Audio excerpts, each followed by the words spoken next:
සුබ උදෑසනක් කියන්න ඕන වෙලාවක තමයි අපි මේ ඉන්නේ. දැන් මේ වෙනකොට අප්‍රේල් මාසේ 23 වෙනිදා උදෑසන 1:25ට තමයි මේ වීඩියෝ එක කරන්නේ. මේකේ වෙලාව කියන්න මම විශේෂ හේතුවක් තියෙනවා. ඒකට හේතුව අද කතා කරන්න යන්නේ මේ යුද්ධය ගැන නෙමෙයි. අද කතා කරන්න යන්නේ තාක්ෂණික පැතිකඩක් ගැන. මේ ලෝකය හොල්ලපු මේ කතා කරන මොහොත වෙනකොටත් මේ ලෝකයේ තාක්ෂණ විෂයපතයන් හදාරන අය, විශේෂයෙන්ම පරිගණක තාක්ෂණයන් හදාරන අය මන්මත් කරවපු එක කණ්ඩායමක් අනිත් කණ්ඩායම බියටපත් කරවපු ප්‍රවෘත්තියක් පැතිරෙමින් පවතිනවා. ඒ ගැන කනින් කොනින් ඕගොල්ලෝ අහලා ඇති. සමහර වෙලාවල් වලට මේ පිළිබඳව අසම්පූර්ණ තොරතුරු ලැබිලා ඇති. ලංකාවෙත් බොහෝ අය මේ පිළිබඳව අතපත ගාගත් තොරතුරු දීලා ඇති. හැබැයි අපි අද මට පුළුවන් තරමින් මගේ උපරිමයෙන් මේ පිළිබඳව සවිස්තරාත්මක වීලොග් සටහනක් ගෙනල්ලා මේ පිළිබඳව දැනුම් පිපාසයෙන් පෙළෙන අයට යම්කිසි සාධාරණයක් කරන්න දරන උත්සාහයක් තමයි මේ තියෙන්නේ. අපි අද කතා කරන්න යන්නේ මේ වෙද්දී ඒ කියන්නේ ගොඩක් වෙලාවට කෘත්‍රිම බුද්ධිය පැත්තෙන් අර ගොඩක් වෙලාවට ඕගොල්ලන් මේ දකින්නවනේ ඔය ට්‍රාන්සිල්වේනියාවේ මේ කාසල් ඩ්‍රැකියුලා කාසල් එක තියෙනකොට ඒක දිහා බලන ඒ පිළිබඳව තියෙන ඡායාරූපයක් දිහා හෝ එහෙමත් නැත්නම් ඒක අලලා සකස් කරන චිත්‍රපටියක් දිහා බලනකොට සමහර අයට දැනෙන හැඟීම අන්න ඒ වගේ මේ AI සම්බන්ධ ඩ්‍රැකියුලා ගැන තමයි අපි මේ අද කතා කරන්න යන්නේ. ඩ්‍රැකියුලා කියන එකෙන් මම අදහස් කරන්නේ ලේවුරා බොනවා කියන එක නෙමෙයි මෙතන. මේක බලය. මායා බලයක් ආරෝපණය කරන ලද යම්කිසි AI මොඩල් එකක්. ඒකේ ඇත්තටම එහෙම එකක් තියෙනවද? ඒ පිළිබඳව නැත්තම් විශාල මිත්‍යාවද්ද ගොනු වෙලා තියෙන්නේ. එහෙමත් නැත්තම් මේකට ඇත්තටම මොනවද කරන්න පුළුවන් වගේ කාරණා ටිකක් තමයි අද අපි මේ වැඩසටහන ඔස්සේ කතා කරන්න යන්නේ. මේ දේවල් ගැන දැනගන්න ඕන කට්ටිය මේ වැඩසටහන සවිස්තරාත්මකව බලන්න. මේ පිළිබඳව මගෙත් අඩුපාඩු තියෙන්න පුළුවන්. මොකද මේ සම්බන්ධව පූර්ණ දැනුමක් තියෙන අය මං හිතන්නේ ලංකාවේ තියා වෙනත් රටවල් වලවත් හොයාගන්න හැකියාවක් නැහැ. නමුත් අපට දැනට එළියට ලැබිලා තියෙන තොරතුරුත් එක්ක වෙනත් අපේ දැනුමත් අනෙකුත් මේ විෂයපතය පිළිබඳව අපේ තියෙන අනෙකුත් දැනුමත් පාවිච්චි කරලා තමයි අද මේ වීඩියෝ එක සංස්කරණය කරන්න බලාපොරොත්තු වෙන්නේ. ඉතින් අපි වැඩි වෙලාවක් නොගෙන කවුද මේ ඩ්‍රැකියුලා නැත්තම් මේ බීස්ට් කවුද? මේ ලෝකය බියටපත් කරවපු මෙයා එළියට ගියොත් එහෙම ගොඩ්සිලා එළියට ගියා හා සමානයි. මෙයා අන්තර්ජාලයට ගියොත් අන්තර්ජාලයේ ගොඩ්සිලා මතු වුණා හා සමානයි වගේ කතා තමයි දැන් මේ වෙද්දී සයිබර් එක්ස්පර්ට්ස්ලා, සයිබර් සිකියුරිටි එක්ස්පර්ට්ස්ලා, AI එක්ස්පර්ට්ස්ලා, සයිබර්ට්‍රොනික් එක්ස්පර්ට්ස්ලා කතා වෙන්නේ මෙන්න මේ දේවල් සම්බන්ධව තමයි. මෙයා එළියට දැම්මොත් එතනින් අපි දන්නා ලෝකය, අන්තර්ජාලය මත පදනම් වෙච්ච අපි දන්නා සේවාවන්, අපි දන්නා භාවිතාවන් සහ මුලින්ම වෙනස් වෙනවා කියන එක තමයි. ඒ විතර නෙමෙයි. අපි දන්නා ලෝකය සුවිශාල වශයෙන් වෙනස් වෙන්න ඉඩ තියෙනවා. ඒ නිසා මේ භයානක සත්වයාව කූඩුවක දාලා තියාගෙන ඉන්න ඕන කියන එක තමයි මෙයාව නිර්මාණය කරපු සමාගම පවා තීරණය කරලා තියෙන්නේ.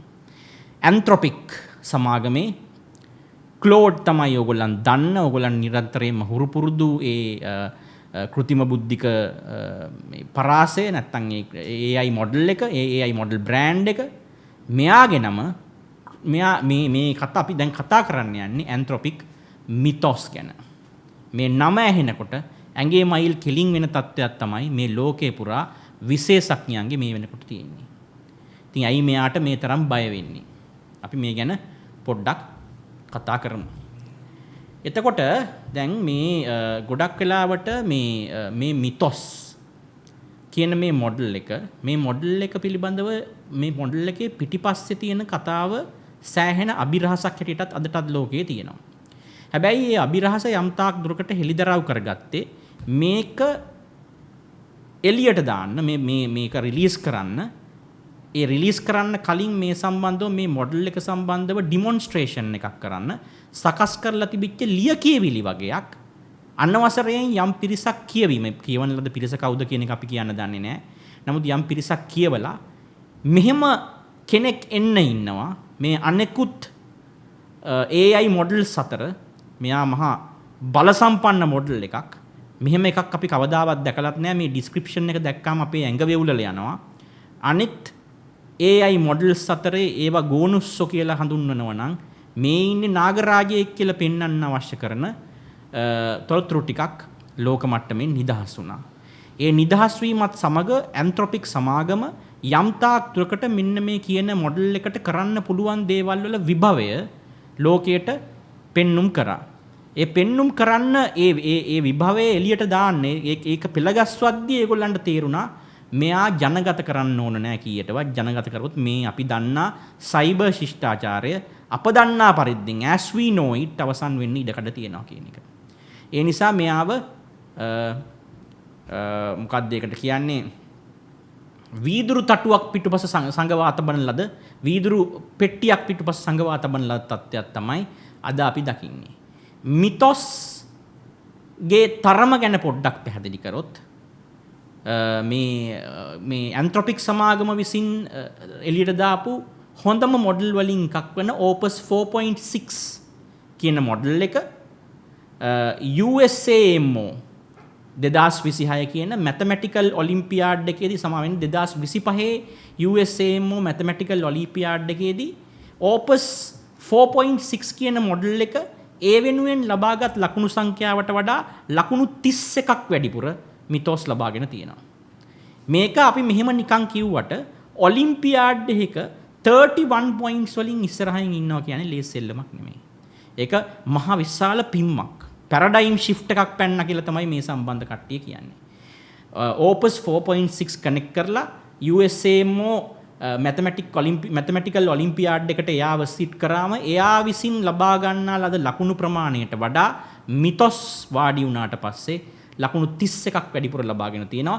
සාමාන්‍යයෙන් මීට කලින් ඇන්ත්‍රොපික් සමාගම විසින් නිර්මාණය කරන ලද මොඩල්ස් ඔය විදිහටම මැතමැටිකල් ඔලිම්පියාඩ් එකට කනෙක්ට් කරාට පස්සේ ඒ අය අතර ලකුණු පරතරය තිබිලා තියෙන්නේ ලකුණු 1.5ක් 0.8ක් වගේ සුළු ප්‍රමාණයක්. දැන් ලකුණු 31ක වෙනසක් තියෙනවා. ඒ අනුව මොන වගේ කෙනෙක්ද මේගොල්ලන් නිර්මාණය කරගෙන තියෙන්නේ. අර ජුරාසික් වර්ල්ඩ් 2015 වසරේ ජුරාසික් වර්ල්ඩ් චිත්‍රපටයේ එක තැනක කියනවා මේ අර මැරීන් සෙබලෙක් ඉන්නවනේ චිත්‍රපටයේ මේ කතාවේ ප්‍රධාන චරිතය නැත්තම් කතාවේ වීරයා ප්‍රොටගනිස්ට්.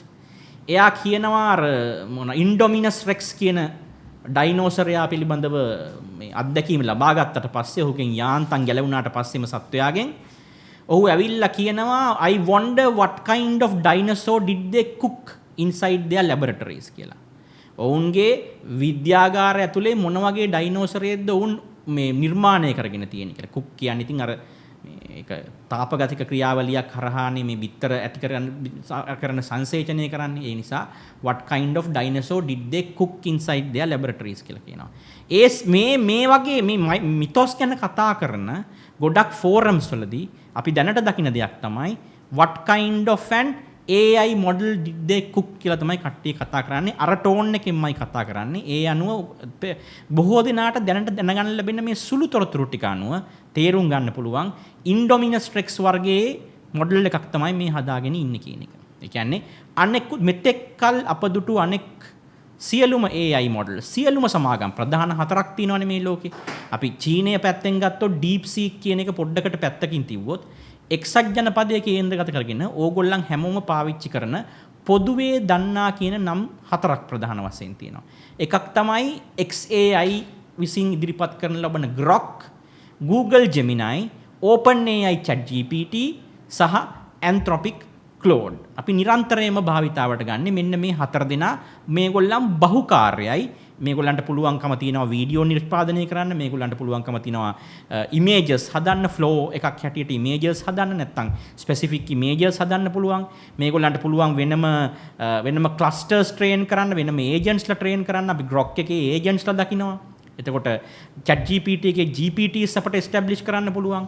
ප්‍රොජෙක්ට්ස් ඕපන් කරගෙන මේ ප්‍රොජෙක්ට් එකට අපිට අවශ්‍ය කරන සෝසස් දීලා ඒ ප්‍රොජෙක්ට් එකට ඩෙඩිකේට් වෙච්ච ප්‍රොජෙක්ට් ස්පේස් එකක් හදන්න පුළුවන් මේගොල්ලන්ට හැකියාව තියෙනවා.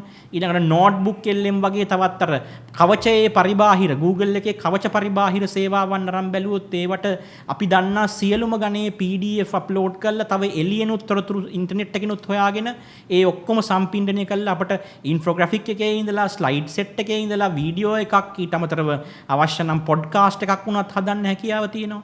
මේසා විශාල දේවල් කරන්න පුළුවන් පුළුල් පරාසයක තියෙන මේ මොඩල්ස් අතරේ මේ සියලු දෙනා ඉදිරිපිට අර මේ සියලුම මොඩල්ස් ටික කටුස්සෝ කියලා කිව්වොත් මේ මිතොස් කියන්නේ ඩයිනෝසරයෙක් කියලා බොහෝ දෙනා හඳුන්වනවා. එතකොට මෙයාව ඇක්සිඩෙන්ටලි මෙයා පිළිබඳව ඒ කියන්නේ මෙහෙම කෙනෙක් හදන්න ඇන්ත්‍රොපික් සමාගම උත්සාහ කරනවා කියන අදහස තත්ත්වරදීමකින් කවුරුන් හෝ පිරිසක් අනවසරයෙන් කියවාගෙන එළියට දැම්මට පස්සේ අද මේ වෙනකොට මෙයා පිළිබඳව මේ මිතොස් ගැන බියමුසු ගෞරවයක් මේ ශාස්ත්‍රයේ ඉන්න සියලු දෙනාට ඇති වෙලා තියෙනවා. මෙයාට කරන්න පුළුවන් දේ මොකද්ද? ඇයි මෙයාව හංගන් ඉන්නේ? ඇත්තටම හංගාගෙන සිටීම සාර්ථක වෙයිද? මෙවැනි බොහෝ දේවල් තුල මහ විශාල චකිතයක් ලෝකේ පුරා ඇති වෙලා තියෙනවා. ඉතින් අපි බලමු මේ කා ගැනද කියන්නේ මොකද්ද මෙයාගේ මේ කියන මේසා විශේෂත්වය කියන එක. මේකට අවශ්‍ය කරන ස්පෙસિෆික් ටෙක්නිකල් ඩීටේල්ස් අපි ගාව නැහැ. මං හිතන්නේ ලෝකේ කාගාවක් තියනවා කියලා. අර මං කලින් සඳහන් කරපු ඔලිම්පියාඩ් එකේ ඒ ලකුණු ගාන හැර. එහෙම ටෙක්නිකල් ස්පෙસિෆික් ඩීටේල්ස් තියෙනවා නම් මෙයා ගැන තොරතුරු ටික එළියට ඇවිල්ලානේ. එහෙම ආවනම් අපි දන්න පමණින් මේ ලෝකේ පවතින්නේ නැහැ. දැන් ගොඩක් වෙලාවට අපිට දැනට මේ මිතොස් ගැන දැනගන්න තියෙන්නේ මෙටා ඩේටා විතරයි. මෙටා ඩේටා කියලා කියන්නේ data about data. ඒ කියන්නේ දත්ත පිළිබඳව දත්ත. මේ දත්තය ලැබෙන්නේ මෙතනින්. මේ දත්තය ලැබෙන්නේ මෙන්න මේ ආකාරයට. මේ දත්තයේ අන්තර්ගත වන්නේ මෙන්න මේ ආකාරයේ මේ විශ්ලේෂණයක. නැත්තම් ඩිස්ක්‍රිප්ෂන් එකක්. අන්න ඒවා විතරයි මේ මෙටා ඩේටා ටික තමයි දැන් අපිට දකින්න ලැබෙන්නේ. ගොඩ දෙනෙක් මේ එළිය කතා කරනවා. ඒ කියන්නේ මේක මෙහෙම වෙන්නලු, මෙහෙමලු, මේකට කරන්න පුළුවන්ලු මේක. හැබැයි මිතොස් එක්ක ඍජුව කනෙක්ට් වෙච්ච අය ඔය ඇන්ත්‍රොපික් සමාගමේ ඒ ඩෙවලොප්මන්ට් ටීම්ස් වල ඇරෙන්න දැනට එළිය වෙන කවුරුවත් තවම නැහැ.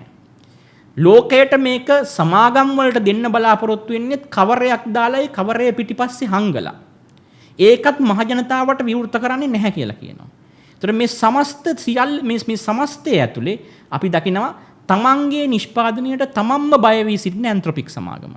ගොඩක් වෙලාවට අර ෆ්‍රැන්කන්ස්ටයින් කියන සුප්‍රකට කතාවේ ෆ්‍රැන්කන්ස්ටයින් කියන මොන්ස්ටර්ව හදලා අවසානයේදී මේ මොන්ස්ටර් තමාව නිර්මාණය කරන ලද පියාව සොයාගෙන එනවා. අන්න එහෙම දෙයක් මේ නිසා සිදුවේයි කියලා බයට මේ ඇන්ත්‍රොපික් සමාගමත් මේක සම්පූර්ණයෙන්ම රෙස්ට්‍රික්ට් කරලා ඕෆ්ලයින් අරගෙන ලිමිටඩ් ඇක්සස් කරලා මොඩල් එකට එක්ක ඩිරෙක්ට්ලි කතා කරන්න පුළුවන් විශ්වාසනීයම කණ්ඩායම්පත් කරලා තමයි මේ වැඩේ ගෙනියන්නේ. ඒ නිසා මේකේ ඇතුලේ අභ්‍යන්තර තොරතුරු එළියට ගන්න සෑහෙන අමාරුවක් තියෙනවා. ඒ වුණත් ඉදිරියේදී ඒවත් එළියට ඇවිල්ලා ලීක් වෙයිද කියන විශාල බයකින් මේගොල්ලෝ පෙළෙනවා. මේ හැම කෙනෙක්ම පෙළෙනවා. ඉතින් අපි මෙන්න මේ කියාපු කාරණෙත් එක්ක මේ ස්ලයිඩ් සෙට් එකට යනවා මගේ. බලන්න පළවෙනි ස්ලයිඩ් එක.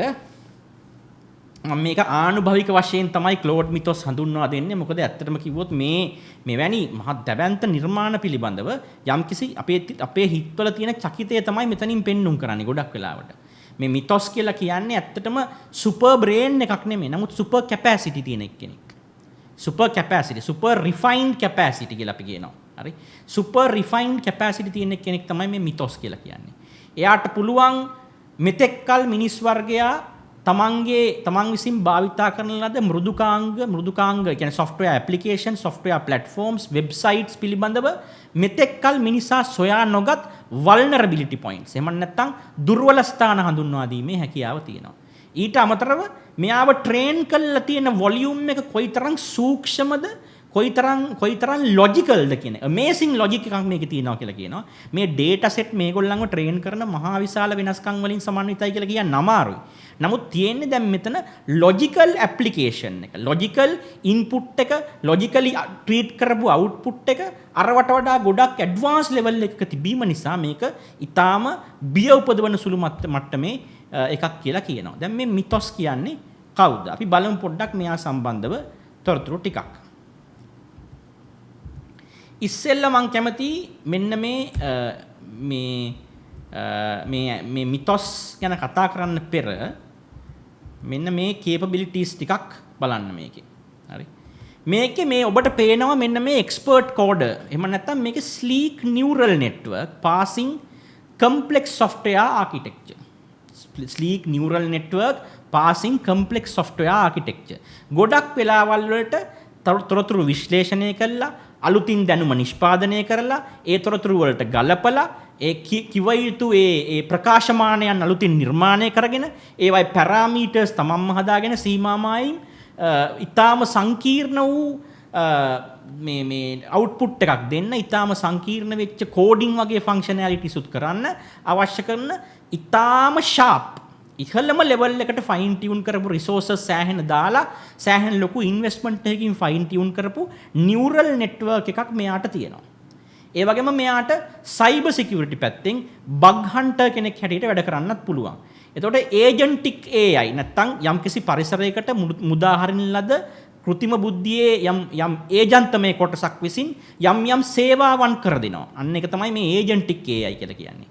ඒජන්ටික් AI වලින් ගොඩක් වෙලාවල් වලට තමන් කරන මිස්ටේක්ස් තමන්ම කරෙක්ට් කරගෙන හැකිතාක් දුරකට මානවයාගෙන් ස්වාධීනව දීලා තියෙන කාරණය අපි මොකක් හරි ප්‍රොම්ප්ට් එකක් දුන්නොත් ඒ දීලා තියෙන කාරණය අවසානයේදී අපේ කිසිදු මැදිහත් වීමකින් තොරව අපේ කිසිදු විශේෂඥතාවයකින් තොරව තමන් විසින්ම මේ සකසාගෙන තමන් විසින් මේක සොල්ව් කරගෙන තමන් විසින් මේක ඉස්සරහට අරගෙන ගිහිල්ලා මොනවා හරි මිස්ටේක් එකක් තියෙනවා කියලා තමන්ට තේරෙනොත් තමන්ම මේක ආපහු පාරක් ට්‍රයල් ප්‍රොසෙස් එකකට දාලා ඒක කරෙක්ට් කරගෙන අවසානයේ දෙන්න පුළුවන්කම තියෙනවා එයාට අවසානයේදී මේ ටාස්ක් එක අපිට. ඊළඟට මෙයාගේ ලොජික් අපි ගත්තොත් AI ලොජික් කියලා කියන්නේ මා කලින් දවසක LLM හඳුන්වා දෙද්දී ඔබට කිව්වා large language model එකක් කියලා කියන්නේ මිනිස් වර්ගයා විසින් යම් වචන යොදන්නා වූ සම්භාවිතාවය මත පිහිටා ඒවා ඔස්සේ කරනු ලබන ගණනය කිරීම වලින් ඊළඟට එන්න පුළුවන් වචන මොනවද කියන එක විදුලි වේගයෙන් කල්පනා කරලා ඒවා පෙළගස්වාගෙන ප්‍රතිචාර දෙන එකක් තමයි මේ large language model එකක් කියලා කියන්නේ. එතකොට මේ මිතොස් සම්බන්ධව තියෙන්නේ මේ large language model එකේ පම්පෝරිය නෙමෙයි මේ අනෙකුත් සමාගම් වල තියෙනවා large language model එකේ කොයිතරම් fine tuned කොයිතරම් resourceful ද මොන විදිහට train කරලා තියෙන්නේ model එක කවුද house කරන්නේ මොනවද infrastructure මෙවැනි ගොඩක් දේ අනෙක් ඒවායි තිබ්බට මෙයාගේ ඒ language model එකටත් උඩින් advanced logic එකක් තියෙනවා මේ logic එක සකස් කරන ලද්දේ Anthropic සමාගමේ කවුරුන්ද කියන එක අද තා වෙනතුරු අභිරහස ප්‍රහේලිකාවක් වුණේ තොරතුරු දෙන්නේ නැහැ මේ ඒ වගේ මමයි chat GPT හැදුවේ වගේ දේවල් කියාගෙන ගොඩක් දිනෙක පහුගිය කාලේ විවිධාකාර විදිහට එළියට ඇවිල්ලා කතා බහ කරත් මේ සම්බන්ධයෙන් අද වෙනතුරුත් මා විසින් තමයි මේක නිර්මාණය කළේ කියලා ප්‍රසිද්ධ හෝ සමාජ මාධ්‍යයක කතා කරන කිසිවෙකුත් දකින්නට නැත. ඒ නිසාම තමයි අපි මේක බොහොම අභිරහස් ලෙස පවත්වා ගන්නවා කියලා මේ අය කියන්නේ. දැන් ඔබට පේනවා මේ ඇඩ්වාන්ස් ලොජික් එකේදී ගොඩක් වෙලාවල් වලට කලින් අපි මෙතෙක් දන්නා කියන්නා වූ අනෙකුත් මිතොස්ට පරිබාහිර වෙච්ච AI නැත්නම් කෘත්‍රිම බුද්ධි පද්ධතීන් මගින් ගොඩක් වෙලාවට මේකේ දෙන්නේ මේ දැන් මේ ඔබට පේනවා මේ වගේ මේකේ දෙන්නේ සාමාන්‍යයෙන් ස්ටේල් ලොජික් එකක්. මේවා ලොජික් එකට අනුව වැඩ කරන්නේ. මොකද්ද ලොජික් එකක් කියන්නේ? මෙය කරනවා නම් මෙසේ විය යුතුයි. මෙන්න මෙවැනි වචන ටිකක් තියෙනවා නම් ප්‍රශ්නේ පිළිතුර මෙන්න මේ ආකාරයට විය යුතුයි. මේ ආකාරයේ ඉල්ලීමක් තියෙනවා නම් රූපය මේ ආකාරයේ විය යුතුයි. මේ ආකාරයේ වීඩියෝ පටයක් නිර්මාණය කරන්න අවශ්‍ය කරන ප්‍රොම්ප්ට්ස් වලින් ආරාධනාවක් තියෙනවා නම් ඔවුන්ට දෙන වීඩියෝ පටය මේ වගේ විය යුතුයි. sun is shining කිව්වාන් පස්සේ බිලියන ගාණක් සන්රයිස් එක සම්බන්ධව තියෙන මේ ෆොටෝස් මත ට්‍රේන් වෙච්ච මේ වගේ large language models ඒක මතම පිහිටා ඉඳලා ලොජික් එකක් දෙනවා sun is shining කිව්වම එයා ඉමේජ් එකක් ජෙනරේට් කරන්නේ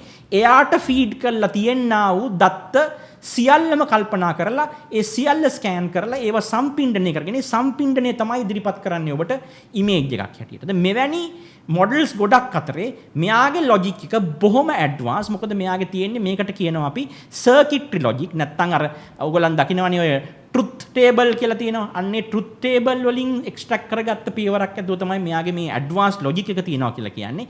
එයාට පුළුවන්කම තියෙනවා මේ ස්ට්‍රේන්ස් නැත්නම් එක අපි ගත්තොත් එහෙම මේ ක්‍රය කියන්නේ කටයුතු කරලා අවසාන වෙනතුරු මොනවා හරි දෙයක මේ අර මේකේ තියෙනවා නම් මොකක් හරි ස්ට්‍රේන් එකක් මේක ෆලෝ කරන්න ඕන මේ වගේ කියලා ඊට වඩා බොහොම මල්ටි පාත්ස් වලින් ගිහිල්ලා තමන්ම ලොජික් එක හොයන. ඔබට පේනවා මේ ස්ලයිඩ් එකේ මෙතන තියෙනවා කැල්කියුලස් නැත්නම් අපි ගත්තොත් එහෙම කලණය කියලා හඳුන්වන කලාපයට අයත් වෙන ගණිතමය ප්‍රකාශයන් තියෙනවා මෙතන mathematical expressions තියෙනවා. කැල්කියුලස් මේ කැල්කියුලස් මගින් මුලින්ම කරන්නේ මොකද්ද? යම්කිසි පරාවක්‍රයක් නැත්නම් යම්කිසි මේ මොනවාද ඒකට කියන්නේ graph එකක ඒ යට ඒරියා එකේ සම්පූර්ණ ඒරියා එක හොයලා හොයන එකට අමතරව වෙනස් වීමේ රටාව හොයන එකනේ කරන්නේ ඔයයි. ඒ වෙනස් වීමේ රටාව සොයාගෙන ඒ රටාවට අනුකූල වන්නා වූ වෙනත් ඇඩ්ජස්ට්මන්ට්ස් කරලා බහුවිධ පාත්ස් වලින් තමන්ගේ ලොජික් එක හොයාගෙන විදුලි වේගයෙන් දෙන්න පුළුවන් උපරිම අවුට්පුට් එක දෙන එක තමයි මේ මිතොස් කරනවා කියලා කියන්නේ. මේ සරල කාරණා ටික තමයි අපිට දැනට දැනගන්න ලැබෙන්නේ මිතොස්ගේ ඉන්ෆ්‍රාස්ට්‍රක්චර් එක සම්බන්ධව. නැත්නම් මිතොස්ගේ ආකිටෙක්චර් එක සම්බන්ධව. මේ සරල කාරණා ටික. මීට වඩා වැඩි යමක් තවමත් මේ ලෝකෙට මේ සම්බන්ධව රිලීස් වෙලා නැහැ. දැන් ඔබට පේනවා ඊටාම සරල සටහනක් තියෙනවා Anthropic Mythos Internal Architecture Diagram. දැන් මේක මෙසේදයි කියන්න අපිට තහවුරු කරන්න කිසිම හැකියාවක් නැති වුණත් දැනට බාහිරයෙන් ලැබී තිබෙන තොරතුරු රිවර්ස් ඉන්ජිනියර් කරලා යම් ප්‍රසන්ටේෂන් එකකට දැම්මොත් ඕගොල්ලන්ට පේනවා මෙන්න මේ වගේයි මිතොස් අනුමාන කරන්න පුළුවන්කම තියෙනවා. මිතොස්ගේ දැනට එයාව භාවිතා කරපු හෝ භාවිතා කළායයි කනින් කොනින් අසන්නට ලැබෙන තොරතුරු මත ඒව ආපස්සට සලකා බැලීමේදී අපට හිතෙනවා එවැනි අවුට්පුට් එකක් දෙන්න මෙයා සමත් නම් ඔය කියන විදිහට මෙයාට තියෙන්න ඕන ඉන්ෆ්‍රාස්ට්‍රක්චර් එක මෙන්න මේ සයිස් වෙන්න ඕන කියලා. මෙන්න මේ විදිහටයි එයාව ට්‍රේන් කරන්නේ. මෙන්න මේ විදිහටයි එයාට දීලා තියෙන අනිත් සොෆිස්ටිකේෂන්ස් දීලා තියෙන්නේ කියන එක අපිට කල්පනා වෙනවා. අන්න ඒ දේවල් ටික තමයි දැන් ඔබට මෙතන තියෙන්නේ. long context memory mechanism මෙයාට පුළුවන්කම තියෙනවා සම්පූර්ණයෙන්ම chats අතරෙත් දැන් ගොඩක් වෙලාවට අපි දන්නවා අපි පාවිච්චි කරන versions වලදී එක chat එකක යම්කිසි තොරතුරක් දාලා ඉවරලා new chat එකක් open කරාට පස්සේ අර කලින් chats වල information extract කරගෙන new chat එකත් feed කරන හැකියාව බොහොම අවමයි දැන් තියෙන ඒවයි. නමුත් මේ මිතොස්ට පුළුවන්කම තියෙනවා Taman විසින් සකස් කරගන්න ලද මේ දත්ත පරම්පරාව තුල සියල්ලම අර මම කලින් පෙන්නාවු මෙන්න මේ ආකිටෙක්චර් එක නිසා ඊටාම කම්ප්ලෙක්ස් ජාලගත ක්‍රමවේදයක් මගින් අවබෝධයම දිගටම තබා ගන්න. අන්න ඒක තමයි ගොඩක් වෙලාවට දැන් මේක හරියට මේ මිතොස්ව ට්‍රේන් කරලා තියෙන data අපි ගත්තොත් මේ data model එක අරන් බැලුවොත් එහෙම මේක අර මිනිස්සෙගේ චිත්තක්ෂණ පහළ වෙනවා වගේ. ඒ කියන්නේ අපි චිත්තක්ෂණ පහළ වීම කියලා කියන්නේ ආත්ම සංඝටක නැති බුදුදහම වගේ ආගම් වලින් කියනවනේ චිත්තක්ෂණ පහළ වීමක් සිද්ධ වෙනවා කියලා. මේ මොහොතේ පහළ වෙන චිත්තක්ෂණේ ඊළඟ මොහොතේ අර මෙහෙම අපි ෆිල්ම් කාඩ්ස් ටිකක් මෙහෙම රාක්කේ කොහොම දාගෙන ගියා වගේ චිත්තක්ෂණ පහළ වීමක් සිද්ධ වෙනවා කියලා කියනවනේ. මේ චිත්තක්ෂණ පෙළපත නැත්තම් මේ චිත්තක්ෂණ පෙළපත තමාව හඳුනා ගැනීමට දරන උත්සාහයක් කියලා අපි කියනවානේ මනස කියන්නේ. මේ මං මෙහෙම සිතුවිලි පහළ වෙමින් පවතින චිත්තක්ෂණ මේ සියලු පෙළපත මොකද්ද ඇත්තටම මොකද්ද අපිව හවුස් කරන්නේ? මොකද්ද මේ අපට එම්පවර් කරන සිස්ටම් එක කියලා හඳුනා ගන්න දාගෙන තියෙන යම්කිසි ආකාරයක මේ සම්මුතියක් තමයි මනස කියලා කියන්නේ. ඒ වගේ ක්‍රමවේදයකට තමයි මෙයාගේ මෙමරි එකත් රඳා පවත්ව ගන්නෙ. ඒ මෙමරි එක ගොඩක් වෙලාවල් වලට අවසානයේදී දැන් ඔය මේ ලොජිකල් ඉන්ස්ට්‍රක්ෂන් වලින් මෙන්න මේ තියෙන ඉන්ෆර්මේෂන් එක මෙන්න මේ තියෙන ඩීටේල් එක මෙන්න මේ තියෙන රූට් එක ඊට පස්සේ මෙන්න මේ ආකාරයට මෙයාට මේ විදිහට සම්බන්ධතාවයක් ගොඩනගෙනවා කියලා විවිධ ආකාරයට ලොජිකලි ස්ප්‍රෙඩ් අවුට් කරපු අන්ඩර්ස්ටෑන්ඩින් එකක් ගෙනියනවා. ඒක තමයි මෙයාව බහුවිධ කාර්යභාරයන් විදුලි වේගයෙන් කරලා ඊටාම බරපතල ගණේ අනාවරණය කිරීම කරන්න පුළුවන් මොඩල් එකක් බවට මෙයා පත් වෙලා තියෙන්නේ. දැන් එහෙම වුණාම අපි බලමු මොකද්ද මෙයාගෙන් කරන්න පුළුවන් දේවල් ටික කියලා. හරි. ඊට කලින් අපි මුලටම අපි නිකමට බැලුවොත් මේ තියෙන්නේ Anthropic Mythos සම්බන්ධව මිත්‍යාව සහ සත්‍ය තොරතුරු. හරි. මිත්‍යාව කියලා කියන්නේ දැන් මේ Anthropic දැන් අපි සාමාන්‍යයෙන් ගත්තොත් එහෙම මගේ සහෘදේනි අපි සාමාන්‍යයෙන් ගත්තොත් එහෙම මොකක් හරි දෙයක් මේ গুপ্তමය ආකල්පයක් අපට දනවන දෙයක් එළියට ආවට පස්සේ මේ සම්බන්ධව අපි විවිධාකාර ස්පෙකියුලේෂන්ස් කරනවා. එහෙම නැත්නම් අපි විවිධාකාර අනුමාන කරලා ඒ අනුමාන අවසානයේදී අපි විසින් වෙරිෆයි නොකරන ලද සමහර තොරතුරු බවට පත් කරගෙන අන්න ඒ තොරතුරු ඔස්සේ විවිධාකාර ප්‍රචාරයන් කරනවා. එතකොට ඔයාගේ වම් අත පැත්තේ දකින්න තියෙන්නේ මේ මිතොස් සම්බන්ධ මිත් එක. ඒ කියන්නේ මිතොස් නම් වූ මේ මොඩල් එක සම්බන්ධව තියෙන මිත්‍යා කතා ටික. ඒකේ කියනවා මුලින්ම පළවෙනි මිත් එක තමයි public facing hacker tool. හරි easily accessible AI designed for offensive cyber operations. දැන් මේක වැරදි. දැන් ඔබට අහන්න ලැබිලා ඇති මේ ලෝකේ පුරා හැකර්ස්ලා මෙයාව හොයනවා. දැන් හැකර්ස්ලාට දැන්ටමත් ගිහිල්ලායි තියෙන්නේ. හැකර්ස්ලා දැන් ගහන්න පටන් ගනි. ඒව කතා ගොඩක් ඇහෙනවා. නමුත් දැන් තවමත් මෙයා public facing hacker tool එකක් බවට පත් වෙලා නැහැ. මෙයා hacker tool එකක් වෙන්නේ කොහොමද කියන එකත් මම දැන් ටිකකට පස්සේ කියන්නම්. හරි. මෙයා දැන් තවමත් මෙයාට පබ්ලික් ඕපනින් එකක් නෑ. ඒක තමයි ඔය ස්ලයිඩ් එකේ වම් අත පැත්තේ උඩින් ඔබට පේන්නේ. මෙයාට පබ්ලික් ඕපනින් එකක් නෑ. මෙයාව හංගගෙන ඉන්නේ. ඒකට හේතුව තමයි එයාව ටෙස්ට් කරන්න, ට්‍රයල්ස් දාන්න දරපු පළවෙනි උත්සාහයන් කිහිපය තුලදී. ට්‍රස්ට් කරන්න දාපු පළවෙනි උත්සාහයන් කිහිපය තුලදී ඒකට බොහොම ඒකෙන් ගත්ත ප්‍රයෝජන වල පිච්ච ස්වභාවය පිළිබඳව ලොකු බයවීමක් බය වෙලා තමයි මෙයාව මේ විදිහට හංගගෙන ඉන්නේ. ඊළඟට ඒකෙම ෆැක්ට් සයිඩ් එකේ තියෙනවා ප්‍රොජෙක්ට් ග්ලාස්වින් කියලා කන්සෙප්ට් එකක් තුල මිතොස් එළියට දුන්නේ නැතත් මිතොස් ලවා කරවා ගන්නා වූ සමහර කාර්යභාරයන් වල ප්‍රතිඵල එළියට දීම වගේ දෙයක් කරන්න පුළුවන්කම තියෙනවා කියලා කියනවා. ඒ නැතුව පබ්ලික් එකත් එක්ක මේ වෙලාවේදී දැන් ඔයාලා මේ වෙලාවේ ගිහින් මට මිතොස් පාවිච්චි කරන්න පුළුවන්ද කියලා සෙවීම නිරර්ථකයි. පබ්ලික් එකත් එක්ක තවමත් මේක ඔෆර් කරලවත් ඕපන් කරලවත් නැහැ.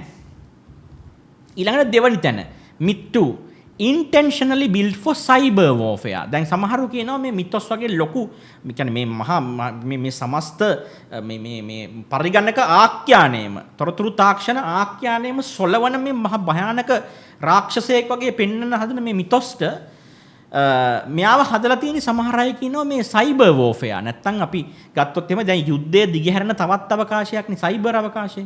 මේ අද මේ වෙනකොට යුද්ධ වැදී සිටින රාජ්‍යයන් කිහිපයත් එකිනෙකාගේ වෙබ් අඩවි වලට පහර දෙමින් දත්ත ගබඩා වලින් දත්ත එළියට අදිමින් විවිධ දේවල් කරමින් ඉන්න මොහොතක්.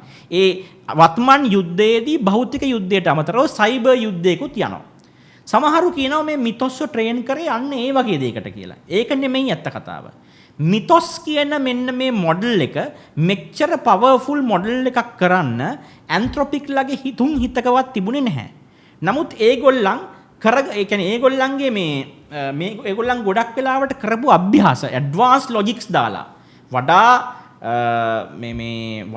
වඩා ඉහළ තලයක තර්කණයක් දාලා නිර්මාණය කරගන්න ගියපු මෙන්න මේ පද්ධතියෙන් ලැබිච්ච අතුරුඵලයක් තමයි මිතොස් කියලා කියන්නේ කියලා එයයි කියනවා. අපි ගියේ නෑ ඒක හොයන්න. අපිට ඒක මුලින්ම මේක ලබා ගන්න නෙමෙයි අපි උත්සාහ කරේ. මෙහෙම කරන්න පුළුවන් කියන එකත් අපි දැනන් හිටියේ නැහැ. හරි. නමුත් දැන් මේ වෙද්දි මෙයාට පුළුවන්කම තියෙනවා මේ ගොඩක් වෙලාවට මෙයාව හදන්න ගිහින් තියෙන එකක් අවසානයේදී අතුරුඵලයේ හැටියට ලැබිලා තියෙන තව එකක්. ඒ අතුරුඵලයේ ලැබෙන හැටියට ලැබිච්ච එක ඇත්තටම හදන්න ගිය එකට වඩා බොහොම බරපතල ගණයේ නිර්මාණයක් බව මෙයාලට වැටහිලා තියෙනවා. මේගොල්ලන් විහිං නෙමෙයි මේක දාලා තියෙන්නේ මිතොස්. මේගොල්ලන් මිතොස් දාලා තියෙන්නේ මේ ඇත්තටම මේ නිකන් අර මේ යමක් වෙන යමක් කරන්න ගිහිල්ලා එහි අතුරුඵලයක් හැටියට. ඊළඟට තුන්වෙනි මිත් එක තමයි මේ පිළිබඳව තියෙන තුන්වෙනි මිත්‍යා කතාව තමයි instant real world cyber attacks. මේකට කවුරු හරි access කරොත් ඒ මොහොතේ මේ පුද්ගලයාට නිකන් ලොකු computing super power එකක් ලැබෙනවා ඕනෑම ආකාරයක cyber attack එකක් develop කරලා deliver කරන්න කියලා. තුන්වෙනි මේ පිළිබඳව තියෙන තුන්වෙනි මිත්‍යා දැන් මේක හරියට මේ මිතොස් ගැන දැන් ඇත්තටම මේ ෆීල්ඩ් එකේ ඉන්න අය මේ පිළිබඳව කතා කරන්නේ නිකන් අර ග්‍රීක දේව කතාවක් ගැන කතා කරනවා වගේ. මෙයාට මේ මිතොස් කියන නම දාලා තියෙන්නේ ඇත්තටම මේ ඇන්ත්‍රොපික් සමාගම නෙමෙයි. පස්සේ කාලෙකදී මේ නම රෙජිස්ටර් වුණා සමාගමත් එක්ක. හුඟ දෙනෙක් කියන්න ගත්තා මේක දැන් මේගොල්ලන්ගේ අනිත් මොඩල්ස් වල නම ඕපස්නේ. ඕපස්ට වඩා ගොඩාක් නෙක්ස්ට් ලෙවල් එකේ ඉන්න මහා භයානක අඳුරු ජීවියෙක් කියලා තමයි මෙයාට මේ මිතොස් කියන නම දාගෙන තියෙන්නේ. පස්සේ මේ ඇන්ත්‍රොපික් සමාගමත් ඒත් එක්කම ප්ලේ අලොන්ග් කරලා ඒ විදිහටම මේ නමත් රෙජිස්ටර් කරගත්තා. දැන් ගොඩක් වෙලාවට ඔන්න ඔයාලගේ ෆොටෝ එකේ දැන් මේ දාලා තියෙන මම මේ දාලා තියෙන ස්ලයිඩ් එකේ left hand side එකේ යට තියෙන එක තමයි ඔයාලා මුග දෙනෙක් දැන් මේ කියන්නේ. හරි. ගොඩක් වෙලාවට මේ කියනවා මේගොල්ලන් මේ මිතොස්ට ඇක්සස් කරන්න පුළුවන්කම තියෙනවා නම් ෂණිකව ඕනෑම එකක් හැක් කරන්න පුළුවන්. අර hacking complete 100% අන්න ඒ වගේ අදහසක් තමයි දැන් තියෙන්නේ. සාමාන්‍යයෙන් මොනම ආකාරයකවත් පරිගණක හැක් කිරීමකදී hacking complete 100% කියලා මේ වගේ features වත් මේ වගේ visuals වත් මේ වගේ displays වත් එන්නේ නැහැ. ඒවා කරන ක්‍රමවේද තියෙනවා, ඒවා කරන development environments තියෙනවා, ඒවා කරන platforms තියෙනවා. ගොඩක් වෙලාවට Kali Linux වගේ Windows system එකක් Windows නෙමෙයි සමාවෙන්න. Kali Linux වගේ operating system එකක් දාගෙන ඒ operating system එකේ තියෙන tools පාවිච්චි කරලා තමයි මේ වගේ දෙයක් කරන්නේ. ඒ tools වලින් කරන scan වල ප්‍රතිඵල හැටියට vulnerabilities අඳුනගෙන ඒ vulnerabilities exploit කරලා ඒවා තුලින් පාත් එකක් හදාගෙන යම් යම් තොරතුරු වලට දත්ත ගබඩා වලට අභ්‍යන්තරයට යම් පද්ධති වල තියෙන ආකිටෙක්චර් එකට සම්බන්ධ වෙලා බරහත්කාර වෙනස්කම් ඇති කිරීම හෝ නැත්නම් තිබෙන තොරතුරු ඉවත් කර දැමීම විනාශ කර දැමීම අපේට ගැනීම මෙවැනි දේවල් වලින් තමයි මේ හැකින් එකක් කෙරෙන්නේ. නැතුව අපි චිත්‍රපටි වල දකිනවා වගේ progress bar එකක් ගිහිල්ලා hacking complete 100% I am in I got all the details කියලා ඔයාලා හොලිවුඩ් එකේ දකින්නා වගේ නැත්නම් TV series වල දකින්නා වගේ නෙමෙයි මේ දේවල් සිද්ධ වෙන්නේ. හුඟ දෙනෙක් හිතාගෙන ඉන්නේ මේ මිතොස් වලට සම්බන්ධ වුණාට පස්සේ ඒකට කවුරු හරි කෙනෙක්ගේ අතට ඒක ගියොත් මෙන්න මේ වගේ ඉන්ස්ටන්ට්ලි මුළු ලොව පුරාම මහා බල සම්පන්න සයිබර් ඇටැක්ස් මාලාවක් ඇති වෙලා අර ලෝකෙම අඳුරේ ගිහිල්ලා අර ඩූම්ස්ඩේ ප්‍රෙඩික්ෂන් එකක් එයි කියලා. එහෙම වෙන්න තියෙන ඉඩකඩ මේ වෙද්දි ඇන්ත්‍රොපික් සමාගම අසුරා තිබෙනවා. ඔය ඕගොල්ලන්ගේ දකුණු අත පැත්තේ දකින්නා වගේ මොඩල් එකක් තියෙන isolated laboratory එක තමයි මෙයා තාම ඉන්නේ. මෙයා අර මොනවාද මේ නැපෝලියන් කෝසිකාවෙන් එළියට යද්දි කිව්වනේ අර මේ the devil has left කෝසිකා කියලා. ඒ වගේ මේ යක්ෂයාණන් තාම කෝසිකාවෙන් එළියට ඇවිල්ලා නැහැ. එයාව isolate කරලා තියෙන දූපතෙන් එළියට ඇවිල්ලා නැහැ. මෙයා තවමත් ඉන්නේ isolated laboratory එක. ඒකේ access control කරලා තියෙන physical layers සහ cyber කියන්නේ ගොඩක් වෙලාවට මේකට සම්පූර්ණයෙන්ම isolate කරලා තියෙන්නේ. මේකට කිසිම ආකාරයක network connectivity එකක් නැහැ. අර transmit කරන මේ pen drive එකක් වගේ දෙයක් ගෙනියන්න ඇතුළට හැකියාවක් නැහැ. physical security layers ගණනාවකින් මෙයාව ආරක්ෂා කරලා පරීක්ෂාවට ලක් කරන එක අතිශයින් විශ්වාසනීය වූ මේ කියන්නේ ගොඩක්ම trustworthy ගොඩක්ම restricted environment එක තමයි මේ මිතොස් දැන් මේ වෙනකොට ඉන්නේ. ඒ නිසා මෙයා සම්බන්ධව තියෙන මිත්‍යාවන් තුනක් ඔන්න කිව්වා. ඒකට ගැළපෙන සත්‍යතාවයන් තුනකුත් ඔන්න මම දැන් ඔබට කිව්වා. දැන් මෙතනින් එහාට මේ කතාව ගෙනියන්න කලින් අපි පොඩ්ඩක් මේ පොඩි ටෙක්නිකල් ටර්ම්ස් ටිකක් පොඩ්ඩක් ලියා ගැනීමු. මොකද මේවා ඉස්සරහට කියද්දී මේ ටෙක්නිකල් ටර්ම්ස් ටික ලිහුනේ නැත්තම් අපි මේ තොරතුරු වලට ආධුනික වූ පිරිස්. ඒ කියන්නේ අපි ගත්තොත් එහෙම මේ ෆීල්ඩ් එකේ වැඩ කරන හෝ ඒ කියන්නේ ඉන්ට්‍රස්ට් එකක් තියෙන හෝ ඒවා ස්ටඩි කරපු අය නෙමෙයි. මේවට ආධුනික පිරිස් යම්කිසි ආකාරයකට අතරමං වීමක් වෙන්න පුළුවන්. ඒ නිසා පොඩ්ඩක් මේ දාලා තියෙන ස්ලයිඩ්ස් ටික දිහා චුට්ටක් බලන්න. කම්මැලි හිතෙන්නේ නැති විදිහට මම ඉක්මනින් කියාගෙන යන්නම්. large language model එකක් කියන්නේ මොකක්ද? AI engine එකක් train කරවන ක්‍රියාදාමයේ පදනම. AI engine එකක් create කරන්න ඒක පුහුණු කරවන ක්‍රියාදාමයේ පදනම. AI එක කියන්නේ පුංචි දරුවෙක් වගේ. අපි පුංචි දරුවෙක් ඉපදුනාට පස්සේ මුලින්ම පොඩි දරුවාගේ මූලික හැකියාවන් ටික පෙන්වද්දිම අපි උත්සාහ කරන්නේ ඒ දරුවාට යම් දේ උගන්වන්න. කිරිසප්පේක ඉන්නවා නම් අතේ ඒ දරුවට කියනවා පුතේ අම්මා කියන්න, තාත්තා කියන්නේ. එතකොට අම්මා තාත්තා කියන ප්‍රීෆොනෙටික්ස් වලින් යම් ආකාරයකට ඒගොල්ලන් අර බස්ස උසුරවන්නට නැත්නම් උච්චාරණය කරන්නට පෙර විවිධාකාර වූ මේ ස්වර වලින් ඒගොල්ලන් දිගට ඇදී යන ස්වර වලින් මේ ආකාරයට ඒගොල්ලන් කතා බහ කරන්න උත්සාහ කරනවා. පස්සේ මේ දරුවව ක්‍රමානුකූලව අපි මූලික කතනයන් කරන්න පුහුණු කරනවා. ඒ වගේම තමන්ගේ වැසිකිලි කැසිකිලි කටයුතු කරගන්න, ඇඳුමක් ඇඳගන්න, දාඩිය රස්නේ නම් ෂර්ට් එකක් ගලවලා වෙනින් ෂර්ට් එකක් දාගන්න, නැත්නම් රූපවාහිනී යන්ත්‍රය ක්‍රියාත්මක කරන්න, ඒ වගේ දේවල් ටිකෙන් ටික අපිත් හුරු කරනවා, තමනුත් හුරු වෙනවා. අන්න ඒ විදිහටමයි මේකත් කෙරෙන්නේ. තමනුත් ඉගෙන ගන්නවා මෙයා. හරි. ගොඩක් වෙලාවට ජෙනරටිව් පැත්තක් මේ AI වල තියෙන්නෙම AIත් ලර්න් කරන නිසා. AIත් on the way learn කරන හින්දා තමයි මේ හැකියාව මේකත් හරියට දරුවෙක් පුරුදු පුහුණු කරන්නා වගේ තමයි. ක්‍රමානුකූලව වයස අවුරුදු 5ක් 6ක් වගේ වෙනකොට තමන්ගේ වැසිකිලි කැසිකල් කටයුතු ටික බත් ටික අතින් අරගෙන කන එක මේ වගේ බොහෝ දේවල් තමන් හුරු වෙන්නාseම ඊට පස්සේ පාසල් ජීවිතයට හුරු වෙලා පාසලෙන් ලැබෙන්නා වූ බාහිර අත්දැකීම් මේ වගේ දේවලුත් එක්ක ගැටවර වයසට ඇවිල්ලා ගැටවර වයසේදී වෙනත් ආසාවනුත් එක්ක ජීවිතයේ අලුත් මානයන් අත්හදා බලන්න පටන් අරගෙන ඊට පස්සේ තෘතීයක හෝ ඊටත් ඉහළ මට්ටමේ අධ්‍යාපනයක් ලැබලා රැකියාවන් කරමින් මේ ටික දියුණු වෙන්න පටන් ගන්නෙ අර කිසිවක් නොදන්නා 6ක් 4ක් නොදන්නා දරුවා. එතකොට මේ AI කියන දරුවාව මේ මට්ටමට ගෙනල්ලා ඔබේ ප්‍රශ්න වලට විසඳුම් දෙන්න, ඔබ අහන්නා වූ දේවල් වලට පිළිතුරු දෙන්න, භාෂාවන් පාවිච්චි කරලා දෙන ප්‍රතිචාර දෙන්න පදනම හැටියට ගන්න මෙන්න මේ large language model එක. ඒ large language model එක මෙයාට උගන්වනවා humans-ලා පාවිච්චි කරන්න humans-ලා ඒ කියන්නේ මිනිස් වර්ගයා භාෂා න්‍යාය තුල පාවිච්චි කරන්නේ මොන ආකාරයටද? මිනිස් වර්ගයාගේ භාෂා න්‍යායන් මොනවාද? භාෂා රටා මොනවාද? භාෂාවල අකුරු යෙදෙන්නා වූ රටාවන් වල තියෙන සම්භාවිතාවය මොනවද? යම් වචනයක් පාවිච්චි වුණොත් ඊළඟට පාවිච්චි වෙන්නට නියමිත වචනවල නැත්නම් වචන පෙළෙහි ඊළඟට යෙදෙන්නට නියමිත වචනවල සම්භාවිතාවය මොනවද? මිනිස්සු කතා කරලා තියෙන, මිනිස්සු ලියලා තියෙන, මිනිස්සු විසින් සම්පාදනය කරලා තියෙන විවිධාකාර වූ අක්ෂර සහිත නිර්මාණ නිර්මිතයන් මේ වාර්තා මේ සියලු දේවල් කවලා මේ සියලු දේවල් මත ට්‍රේන් කරවලා මේක ඇල්ගොරිතම් එක ට්‍රේන් කරලා මේකේ කෝඩ් එක ට්‍රේන් කරලා කෝඩ් එකත් එක්ක ඉන්න ෆැසිලිටේෂන් එක ට්‍රේන් කරලා එක්ස්ටෙන්ඩර්ස් ට්‍රේන් කරලා අවසානයේදී මෙයා බලනවා මෙන්න මේ ආකාරයට තමයි මිනිස්සු කතා කරන්නේ. එහෙමනම් මගෙන් අසා තිබෙන ප්‍රශ්නේ මේ වගේ වචන තියෙනවා.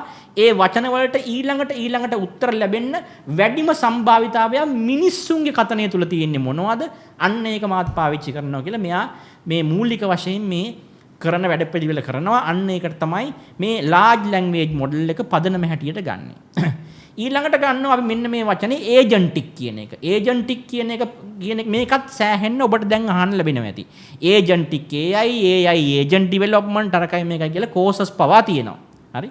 මොකක්ද මේ ඒජන්ට් කෙනෙක් කියලා කියන්නේ? ඔතන දැන් බලන්න මේ තියෙන්නේ මොකක්ද කියලා. මෙයා ඔටොනොමස්. මෙයා ඒ කියන්නේ ඔයා මෙයාව ට්‍රිගර් කරොත් යම් කිසි තැනකින්. ඒ කියන්නේ යම් තැනකින් ට්‍රිගර් කරොත් එයා එයාගේ කාර්යභාරයන් ෆ්ලෝ එකකට අනුව කරලා ඔබට යම් කිසි සේවාවක් සපයනවා. මේ ඒජන්ට් කෙනෙක් කියන්නේ දමනාලද පරිසරය සමග ගැටිලා ඒ පරිසරයෙන් යම් කිසි රිසල්ට් එකක් අරන් දෙන කෙනෙක්. ඒක නිකන් chat bot එකක් වගේ නෙමෙයි. chat bot එකකයි මෙයාගේ අතර තියෙන වෙනස තමයි chat bot එකට කවන ලද කලින් දත්තගත කරන ලද තොරතුරු යම් ප්‍රමාණයක් තිබෙනවා එයාට. එයාගේ ඊටාම මේ mundane behavior එකක් කියලා අපි කියනවා. ඒක නිකන් ඊටාම සාමාන්‍ය සරල behavior එකක් තුල එයා ඒ දත්ත ටික යලිත් පිරික්සමින් ඔබට දෙන්න තියෙන හොඳම උත්තරය තෝරාගෙන දීමක් පමණයි එයා කරන්නේ. නමුත් මේ ඒජන්ට්ස්ලට ගොඩාක් දේ කරන්න පුළුවන්.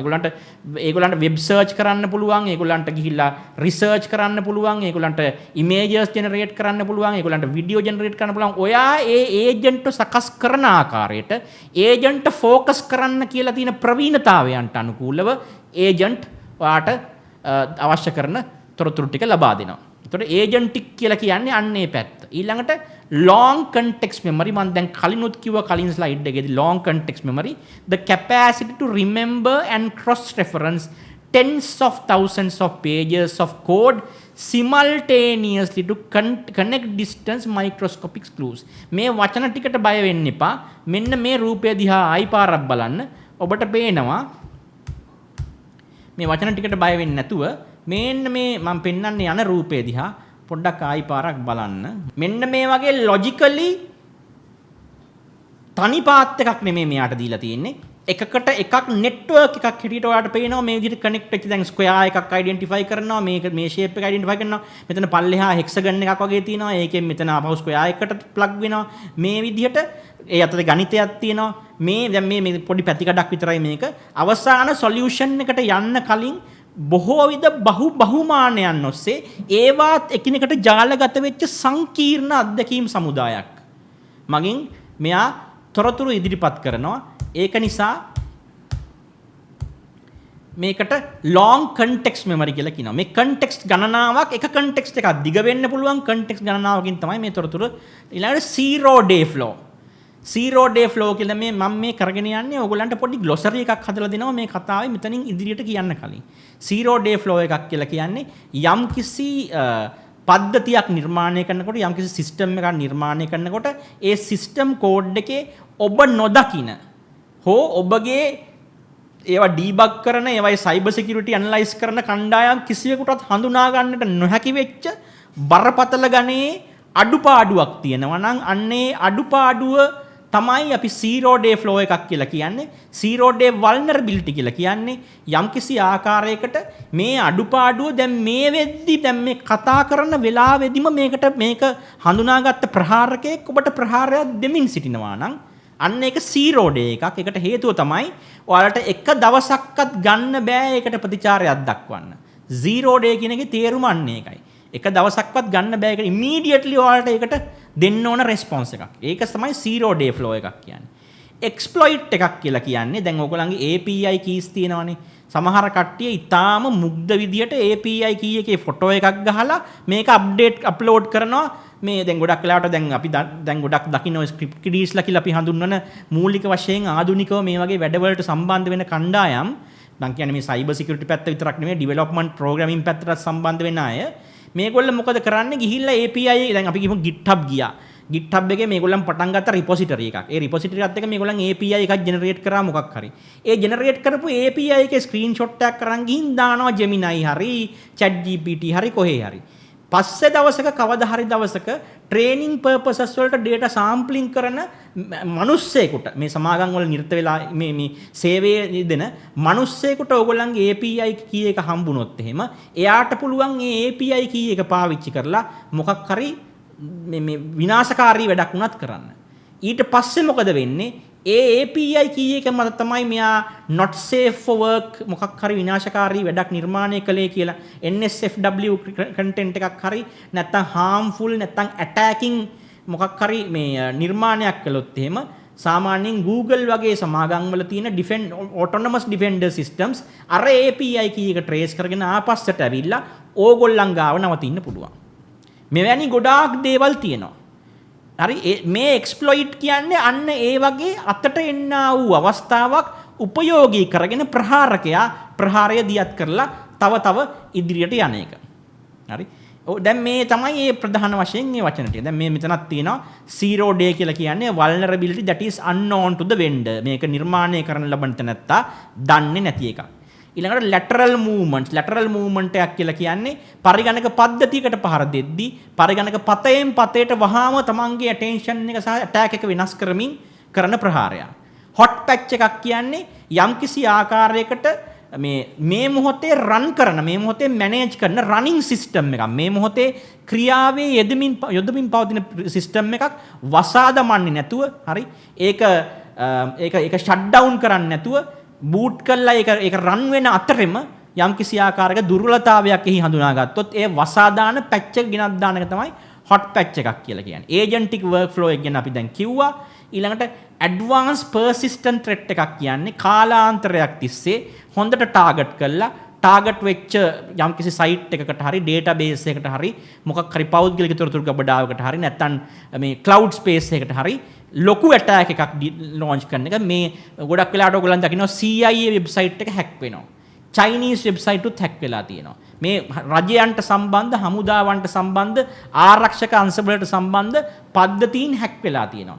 ඒව කරන්නේ ගොඩක් කාලයක් තිස්සේ sharp focus කරලා ඒ context එක ඇතුලේ ඉඳලා ඒකම study කරලා ඒකම target කරලා කොහෙන් හරි අඩලුහුඩුවක් හොයාගෙන අන්න එතනින් රින්ගන එක තමයි මේ advanced persistent threat කියලා කියන්නේ.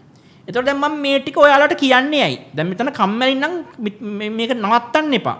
හොඳට බලාගෙන ඉන්න. මේ මිතොස් ගැන ඊළඟ ලෙවල් එකේ කතා බහට යන්න කලින් මේ බේසික් අන්ඩර්ස්ටෑන්ඩින් එක ඔයගොල්ලන්ට දෙන්න ඕන සයිබර් සිකියුරිටි සම්බන්ධව.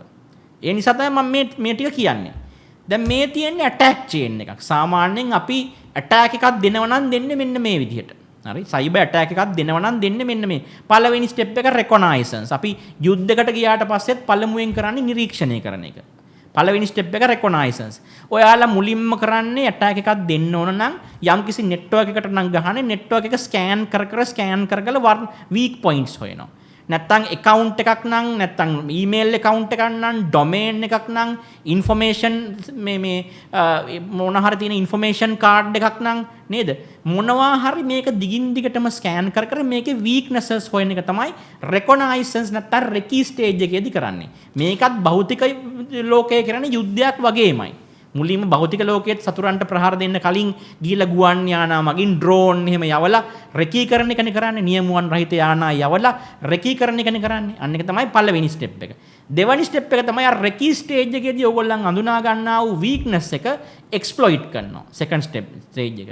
ඒකෙදී ඔයාලා කල්පනා කරනවා මෙන්න මෙතන තමයි මේකේ වීක්නස් එක තියෙන්නේ. මෙයාට අපි denial of service DOS denial of service attack එකක්, brute force attack එකක්, phishing එකක්. මේ පුද්ගලයා යම් පුද්ගලයෙක්ගේ මේ මොනවා හරි credentials ටිකක් ඕගොල්ලන්ට හොරා ගන්න ඕන නම් phishing attack එකක් දෙන්න පුළුවන්. දීලා ඒ පුද්ගලයාට winning fake website එකකට එයා නිතරම login වෙන්නා වූ URL එකක් වෙනුවට වෙන එකකට patch කරලා දීලා ඒකට එයාව log කරලා කිසිවක් නොදන්නා වූ මේ පුද්ගලයා එතන username එකයි password එකයි ගැහුවාම ඒ username එකයි password එකයි ඔබේ අතට ගන්න ක්‍රමවේදයන් සකස් කරගන්න පුළුවන්. මේ සියලු දේවල් අර කලින් හඳුනාගත දුර්වලතාවයන් ඔස්සේ ඒවා misuse කර ඒවා exploit කර ප්‍රහාරය දියත් කරන එක තමයි මේ second stage එක.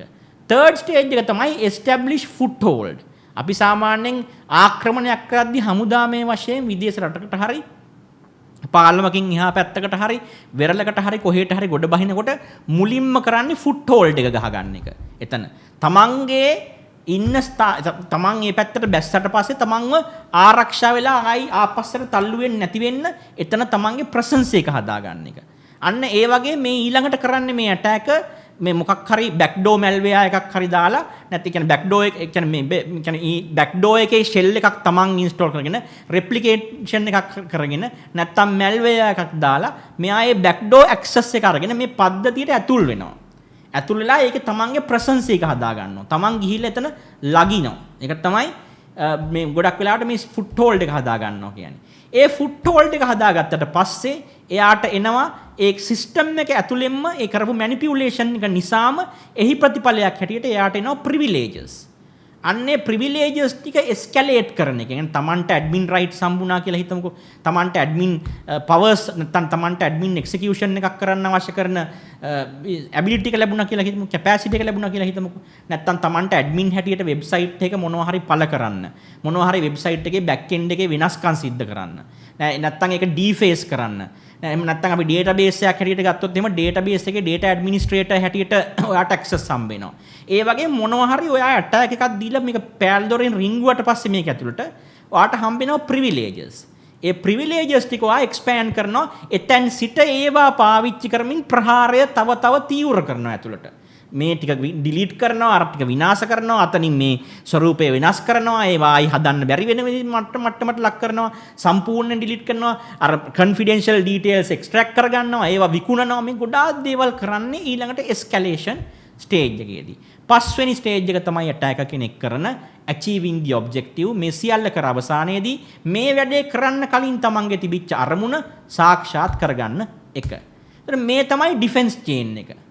මේ ප්‍රහාර වලින් ගැලවෙන්න සමාගම් වලට සහ පුද්ගලයන්ට රුකුල් දෙන උදව් උපකාර කරන cyber security experts ලා cyber security analysts ලා තමයි මෙන්න මේ defense side එක කරන්නේ.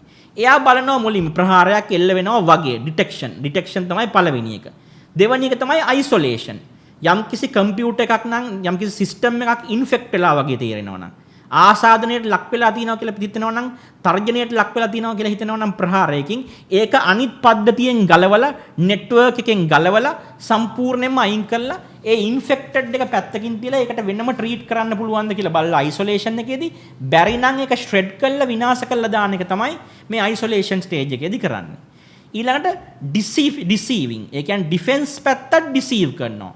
ඇටැකර්ස්ලා ඩිසීව් කරනවා. ඒ කියන්නේ දැන් ගොඩක් වෙලාවට අපි අර බැලුවොත් එහෙනම් ෆිෂින් කියන ඇටැක් මොඩියුල් එකේදී අපි වෙන ලින්ක් එකක් යවනවානේ අදාළ පුද්ගලයාව මුලාවේ යොදවලා ගිහිල්ලා යාට ඒකට මේවා වෙන්න ඒකේ රෙජිස්ටර් වෙන්න වගේ. ඒ වගේ මේකේ තනිත් පැත්තට තියෙනවා ඇටැකර් තමන්ගේ ඔබ්ජෙක්ටිව් එකට යනවා කියලා తాවකාලිකව ඇටැකර්ට හිතෙන්න ඉඩ අරිනවා. ඉඩ අරලා පොඩි virtual trap එකක් create කරලා එයාව ගන්නවා තමන්ට අවශ්‍ය කරන තැනට හඳුනා ගන්න පුළුවන් තැනකට අල්ල ගන්න පුළුවන් තැනකට එයාගේ IP address එක ලබා ගන්න පුළුවන් තැනකට MAC address එක ලබා ගන්න පුළුවන් තැනකට එයාව ඇදලා ගන්නවා. ඊළඟට ගොඩක් වෙලාවල් වලදී මේ vulnerability එකක් තමන්ගේ system එකේ තියෙනවා කියලා තේරුණාම ඒකට ගහනවා ආරක්ෂාව patch එකක් ගහනවා. හරි. ගහලා සිස්ටම් එක රිකවර් කරන තැන තමයි මෙයාගේ රාජකාරිය අවසන් වෙන තැන. ඩිෆෙන්ස් පැත්ත ඒ වගේ. අර ඇටැකර්ස් පැත්ත අර විදියට කිව්වා. ඩිෆෙන්ස් පැත්ත ඒ වගේ. දැන් තමයි මේ කතාවේ භයානකම සහ බොහොම ඉන්ට්‍රස්ටිංම කොටස එන්නේ. ඔන්න බලන්න. නිකන් පොඩි සරල දෙයක් තව ඉස්සරහට ඒක කියන්න කලින් නිකන් පොඩි දෙයක් කියාගෙන යනකො නිකන් ලාවට වගේ ඕගොල්ලන්ට පොඩි අන්ඩර්ස්ටෑන්ඩින් එකට මම මේ තරම් තොරතුරු මේක ඉදිරිපත් කරන්නේ ගොඩක් වෙලාවට මේ සයිබර් සිකියුරිටි පැත්ත ගැන ෆැමිලිය අය නෙමෙයි අපිට අපේ පරිසරයන් තුල හමු වෙන්නේ. ඒකට හේතුව ගොඩක් වෙලාවට ඒගොල්ල මේ ගොඩක් වෙලාවට මේවා ගැන තියෙන උනන්දුව මදි. මේ මිතොස් ගැන කතා කරද්දි මම මේ මෙච්චර වෙලාවක් ඔයගොල්ලන්ට මේ සම්පූර්ණ හැල්ලක් කියලා මේ සියල්ල විස්තර කරලා දුන්නේ. මිතොස් ගැන කතා කරද්දි අපිට එන පළවෙනි භයානකම තමයි මෙයා සම්බන්ධව කියවෙන සයිබර් සිකියුරිටි සම්බන්ධ සීරියස් ත්‍රෙට්ස් ගොඩකට යන්න පුළුවන් මෙයා රිලීස් වුණොත් කියන එක. එතනට එන්න නම් මොකද්ද මේ කතාව කියන එක ඔයගොල්ලන්ට පැහැදිලි කරලා දෙන්න ඕන. ඒක නොවුනොත් එහෙම අර උතුරක් දකුණක් නැති කතාවක් බවට මේකපත් වෙනවා. ඒ නිසා මෙන්න මේ ස්ලයිඩ් එකක් චුට්ටක් කොහොම බලලා ඉන්න. හරි. මේකේ තියෙනවා ටීම් වර්ග 4ක් ඇනලයිස් කළා. සාමාන්‍යයෙන් අපි ඔය දැන් යුද අභ්‍යාස ඔයගොල්ලන් දැකලා තියෙනවනේ. හතුරොත් ඉන්නේ ඒ කට්ටියමයි ඉන්නේ. ඒ හමුදාවෙමයි හතුරන්ට අන්දලා මිතුරොත් ඒ පාර්ශවෙමයි දාගෙන මේගොල්ලන් අතරේ මේ බොරු යුද්ධයක් ඇති වෙනවා. ව්‍යාජ යුද්ධයක්. රබර් බුලට්ස් අනම්මනම් පාවිච්චි කරලා කරන ව්‍යාජ යුද්ධයක් ඇති වෙනවා. ඒකෙන් යම් පාර්ශවයකට ජයග්‍රහණය ලැබෙනවා.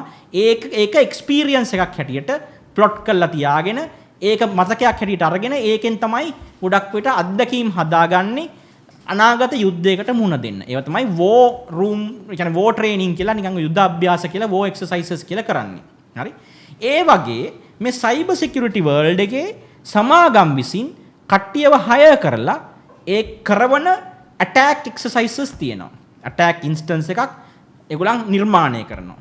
එතෙන්දී තමන් විසින්ම අපොයින්ට් කරන ටීම් එකක් නැත්නම් මේක අවුට්සෝස් කරලා වෙන කොහේ හරි කම්පැනි එකකින් ගේන ඇටැකර්ස්ලා ටික දෙනෙක් තමන්ගේ සිස්ටම් එකේ වල්නරබිලිටිස් චෙක් කර ඒකට ඇටැක් කරන්න try කරනවා. තමන්ගේ කණ්ඩායම තමන්ගේ සයිබර් සිකියුරිටි ඇනලිස්ට්ලා සයිබර් සිකියුරිටි මේ එක්ස්පර්ට්ස්ලා ටික තමන්ගේ කට්ටිය ඒක ඩිෆෙන්ඩ් කරන්න හදනවා. තවත් කට්ටියක් ඉන්නවා මේ දෙගොල්ල අතරේ මීට් එක ක්‍රියේට් කරලා ඒ කට්ටිය දෙගොල්ලන්ගේම එක්ස්පීරියන්ස් බ්‍රේන්ස්ටෝමින් සෙෂන් එකකින් එළියට ගන්නපත් කරපු. තවත් කට්ටියක් ඉන්නවා මොන වගේ රූල්ස් යටතේද මේ ඇටැක් එක වෙන්න ඕන, මේ ඩමි ඇටැක් එක වෙන්න ඕන, මේ ඩමි ඩිෆෙන්ඩින් එක වෙන්න ඕන මොන වගේ රූල්ස් යටතේද කියලා ඒවයි පැරාමීටර්ස් හදලා ඔබ්ජෙක්ටිව් එක මෙන්න මේක වෙන්න ඕන, අපේ වෙබ්සයිට් එක කොච්චර වල්නරබල්ද, අපේ වෙබ්සයිට් එකේ දුර්වලතා මොනවද කියලා බලන්න ඕන, අපේ ඩේටාබේස් වල දුර්වලතා මොනවද කියලා බලන්න ඕන, අපේ පේමන්ට් පෝටල්ස් වල දුර්වලතා මොනවද කියලා බලන්න ඕන. ඒ වගේ නැත්නම් අපේ සිස්ටම්ස් වල මොනවා හරි කියන්නේ ඉන්ජිනියරින් සිස්ටම්ස් මේ මොනවා හරි නෙට්වර්ක් එකකට කනෙක්ට් කරලා නම් තියෙන්නේ අන්න ඒකේ දුර්වලතා මොනවද කියලා බලන්න ඕන. අපේ ඉන්ටර්නෙට් එකේ ඉන්ටර්නෙට් එක නෙමෙයි වරද වටහා ගන්න එපා, ඉන්ට්‍රානෙට් එකේ දුර්වලතා මොනවද කියලා බලන්න ඕන කියන මෙන්න මේ අරමුණු ටික සෙට් කරලා දෙන කණ්ඩායමක් ඉන්නවා. ඔය කණ්ඩායම් හතරට තමයි අපි කියන්නේ red team, blue team, purple team, white team කියලා. රෙඩ් ටීම් එක තමයි මේ යුද අභ්‍යාසයේදී මේ සයිබර් යුද අභ්‍යාසයේදී සමාගම් වලට පහර දෙන්න දීලා මේගොල්ලන්ගේ වල්නරබිලිටිස් චෙක් කර කොහොම හරි ඒ කියන්නේ මේගොල්ලන්ගේ දුර්වලතා චෙක් කර කොහොම හරි ප්‍රහාරයක් දියත් කරන්න ඒ අය විසින්ම හය කරපු කණ්ඩායම. ඒ සයිබර් සිකියුරිටි එක්ස්පර්ට්ලා ටිකක් තමයි ඒගොල්ලත්. ඒගොල්ලෝ එතිකල් හැකර්ස්ලා ගොඩක් වෙලාවට. මේ එතිකල් හැකර්ස්ලා ටික එනවා. ඇවිල්ලා මේ ETHලා ටික ඇටැක් එක ලොන්ච් කරනවා. ඒ රෙඩ් ටීම් එක කරන්නේ පුළුවන් තරම් ප්‍රහාරයක් එල්ල කරන්න උත්සාහ කරන එක. දැන් ප්‍රහාරයක් එල්ල කරද්දී Tamanට පේනවා Tamanගේ ක්ලයන්ට් ගේ නැත්නම් Tamanට සල්ලි ගෙවපු එක්කිනාගේ මොනවද තියෙන දුර්වලතා ඒව හරහා එල්ල කළ හැකි ප්‍රහාරය මොකක් වගේද කියලා. එයාලා ඇටැක් කරන්න try කරනවා. ගොඩක් වෙලාවට හැකතලන් එකක් වගේ හැකතලන් එකදී අපිට දෙන්නේ ගොඩක් මෙන්න මේ ටාගට් එක හැක් කරන්න කියලානේ. අන්න ඒ වගේ මේගොල්ලන්ට දෙනවා පොඩි ඇටැක් එකක් දෙනවා. බ්ලූ ටීම් එකේ ඉන්නේ ඩිෆෙන්ඩර්ස්ලා. ඒගොල්ලන් උත්සාහ කරන්නේ මේ ඇටැක් එකෙන් කොහොම හරි ඇටැක් එක අයිඩෙන්ටිෆයි කරගෙන ඒ ඇටැක් එකට කොහොම හරි ෆේස් කරලා තමන්ගේ ආයතනය නැත්නම් ඒ පද්ධතිය බේර ගන්න. මේගොල්ලන් මේ හානි කරන අදහසින් කරන එකක් නෙමෙයි මේක යුද්ධ අභ්‍යාසයක් වගේ. එකම හමුදාව කොටස් දෙකකට බෙදලා එකිනෙකා යුද්ධ කරගෙන මෙන්න මේක තමයි අත්දැකීම් කියලා අවසානයේදී මේ මොනවද කමිෂන් ස්ටාෆ් එකේ කට්ටියට කතා කරලා කියනවා සර් අපි මෙහෙමයි මෙහෙම මේ වගේ මේ ප්ලටූන් එක මෙතනින් ආවා මේක වීක් පොයින්ට් එකක් මෙතන චෝක් පොයින්ට් එකක් මෙතනදී සම්පූර්ණයෙන්ම අපි කොටු වුණා ඒ වගේ මේ at the end of the day මේ එක්සර්සයිස් එකේ එක්ස්පීරියන්ස් ටික කියනවා ඒ පර්පල් ටීම් එකට පර්පල් ටීම් එක තමයි ඒක මේ දෙගොල්ලම් මේක රාශී කරගෙන ලබාගත් තොරතුරු ටික අත්දැකීම් හැටියට එකතු කරගන්නේ ඊළඟට වයිට් ටීම් එක තමයි අර කලින් කියාපු රෙෆරිගේ වැඩේ කරන්නේ. ඒ කියන්නේ රූල්ස් හදන්නේ, ඔබ්ජෙක්ටිව්ස් මේවා වෙන්න ඕන. ඔයාලා මෙතනින් එහාට යන්න බෑ. මේ ටික තමයි රූල්ස්. ඔයාලගේ ඇක්සෙසිබිලිටි එක රෙඩ් ටීම් එක එනවා නම් රෙඩ් ටීම් එකට ඇටැක් කරද්දි මෙන්න මෙතනින් නවත්තන්න ඕන. ඇක්සෙසිබිලිටි එක මෙතනින් එහාට එක්ස්ප්ලොයිට් කරන්න යන්න එපා. මේ වගේ කතන්දර ටික කියලා මේ ටීම්ස් හතර තමයි ගොඩක් වෙලාවට ඔය සයිබර් ඇටැක් එකක් සිමියුලේට් කරලා සමාගම්වල ආරක්ෂාව සයිබර් ආරක්ෂාව තර කරන අභ්‍යාසවල නිරත වෙන කණ්ඩායම් හතර තමයි මේ ඉන්නේ. දැන් වෙද්දී ඔන්න මතක තියාගන්න මේ කතාවේ වැදගත්ම කොටස හරියට අහගන්න. දැන් වෙද්දී මේ ප්‍රහාරකයනුත් රැක ගන්න උත්සාහ කරන මේ ඩිෆෙන්ඩර්ස්ලත් පර්පල් ටීම් එකත් වයිට් ටීම් එකත් ඔක්කොම ඕටෝමේටඩ් වෙමින් පවතිනවා. ඒ නිසා දැන් වෙද්දි මේ වගේ එක්සර්සයිසස් වලට අපි කියනවා robots versus robots සිනාරියෝ එකක් කියලා. දැන් මෙන්න මේක දිහා බලන්න. මේ තියෙන්නේ දැන් මේ වෙද්දි attacker robots ලගේ capabilities. automated systems unleash කරලා automated systems release කරලා ඒ automated systems වලින් මුලින්ම vulnerability එක check කරලා ඒ කියන්නේ අවදානමක් තියනවද දුර්වලතා තියනවද කියලා දුර්වලතා හඳුනාගෙන ඒ දුර්වලතාවයේ instant weaponization immediately ඒ දුර්වලතාවය ආයුධයක් බවට තමන් හරවගෙන ඊට පස්සේ agentic lateral movement agent කෙනෙක් release කරලා ඒ agent ලවා දැන් අපි කියවනේ කලින් AI agent කෙනෙක් කියලා කියන්නේ තමන් ඉන්න ඒ environment එකෙන් යම්කිසි කාර්යභාරයක් කරන කෙනෙක් කියලා. එයාව මේක ඇතුළට දාලා එයා තමයි ඊළඟට අර exploitation පැත්ත කරන්නේ. ඊළඟට escalation කියලා මම කලින් කිව්වේ ඒකත් කරන්නේ එයාම තමයි. කරලා එයා ඒ attack එක launch කරනවා. attack එක දිගටම කරගෙන යනවා. එයාම තමයි රැකී පැත්තත් කරන්නේ. එයාමයි exploit කරන්නේ. එයාම තමයි initial movement එක දෙන්නේ. ඊට පස්සේ එයාම තමයි ඒක escalate කරන්නේ. එයාම තමයි objective එකට යන්නේ. robo කෙනෙක් තමයි මේ side එකේ ඉන්නේ. ඕගොල්ලෝ power automation හරි නැත්තම් N8 N හරි වල automation system එකක් plan කරලා තියෙනවා නම් ඕගොල්ලෝ දන්නවා මේ automation එක සිද්ධ වෙන්නේ ඔයාලා විසින් architecture එක දීලා ඔයාලා විසින් arrange කරන flows වලට අනුව කියන එක. අන්න ඒ වගේ flows වලට arrange කරන්නා වූ මේ AI එකක් නැත්තම් agents ලා තමයි මේ attack එක දෙන්නේ. ඒ වගේම flows වලට arrange කරන්නා වූ defender bots ලත් ඉන්නවා. ඒගොල්ලෝ අර attack එක කොහොම හරි තමන්ගේ කම්පැනි එක බේරන්න උත්සාහ කරනවා. එතෙන්දී ඩිටෙක්ෂන් එක කරන්නෙත් AI, මේ ඔටෝනමස් පැචිං එක කරන්නෙත් AI, අර මේ මොනවද ඩිසෙප්ෂන් පැත්ත මම කලින් කිව්වේ රවට්ටනවා කියලා ඇටැක් එක. ඒක කරන්නෙත් AI. අන්තිමේදී ක්ලියර් කරලා සිස්ටම් එක සේෆ් කියලා ආපහු පාරක් රීස්ටෝර් කරන්නෙත් AI. දැන් මේවා ඉස්සර වගේ මිනිස්සු කරන එක අඩු වෙලා ගිහිල්ලා දැන් සම්පූර්ණයෙන් ඕටෝමේටඩ් සිස්ටම්ස් අතර යුද්ධයක් බවට මේකපත් වෙමින් පවතිනවා. අන්න එතෙන්දි තමයි අපි මේ සඳහන් කරන මිතොස්ගේ තියෙන භයානකකම එළියට ආවේ. මේ විදිහට කරපු ටෙස්ටිං කීපයකදී වසර ගාණක් පැරණි zero day vulnerabilities systems වල තිබිලා තියෙනවා කියලා මෙයා හොයාගෙන තියෙනවා. ඒ වගේම මිනිස්සුયો කරන මොනම එක්සර්සයිස් එකකටවත් අදතා වෙනතුරු අහු නොවිච්ච මහ බරපතල ගණේ මේ පද්ධති systems critical systems ඒ කියන්නේ නගරයකට ආලෝකය දෙන නැත්නම් මේ හමුදා අවිපද්ධතියක් මෙහෙවන අන්න ඒ වගේ systems 11ක බරපතල vulnerabilities තියෙනවා කියන එක මෙයා හොයාගෙන තියෙනවා එයාගේ automation process එක ඇතුලේ. ඒක හොයාගන්න අවශ්‍ය කරන මේ advanced මේ ස්ටෑන්ඩින් එක මෙයාට තිබිලා තියෙනවා. දැන් ඔබට තේරෙනවා ඇති මම මේ කියන දේ. හරියට මේ දැන් මේ ගොඩක් වෙලාවට පොඩි ළමයි ටිකක් එක කට්ටියක් රොබින් හුඩ්ට ඇඳගෙන අනිත් කට්ටිය ෂෙරීෆ්ටයි නසීර්ටයි ඇඳගෙන පොඩි සෙල්ලමක් කරනවා කියලා හිතමුකෝ. ඔතන්ට එනවා පළපුරුදු සොල්දාදුවෙක්. ඇවිල්ලා එයත් මේ සෙල්ලමට සම්බන්ධ වෙනවා. අන්න ඒ වගේ දෙයක් තමයි දැන් මේ මිතොස් කරලා තියෙන්නේ.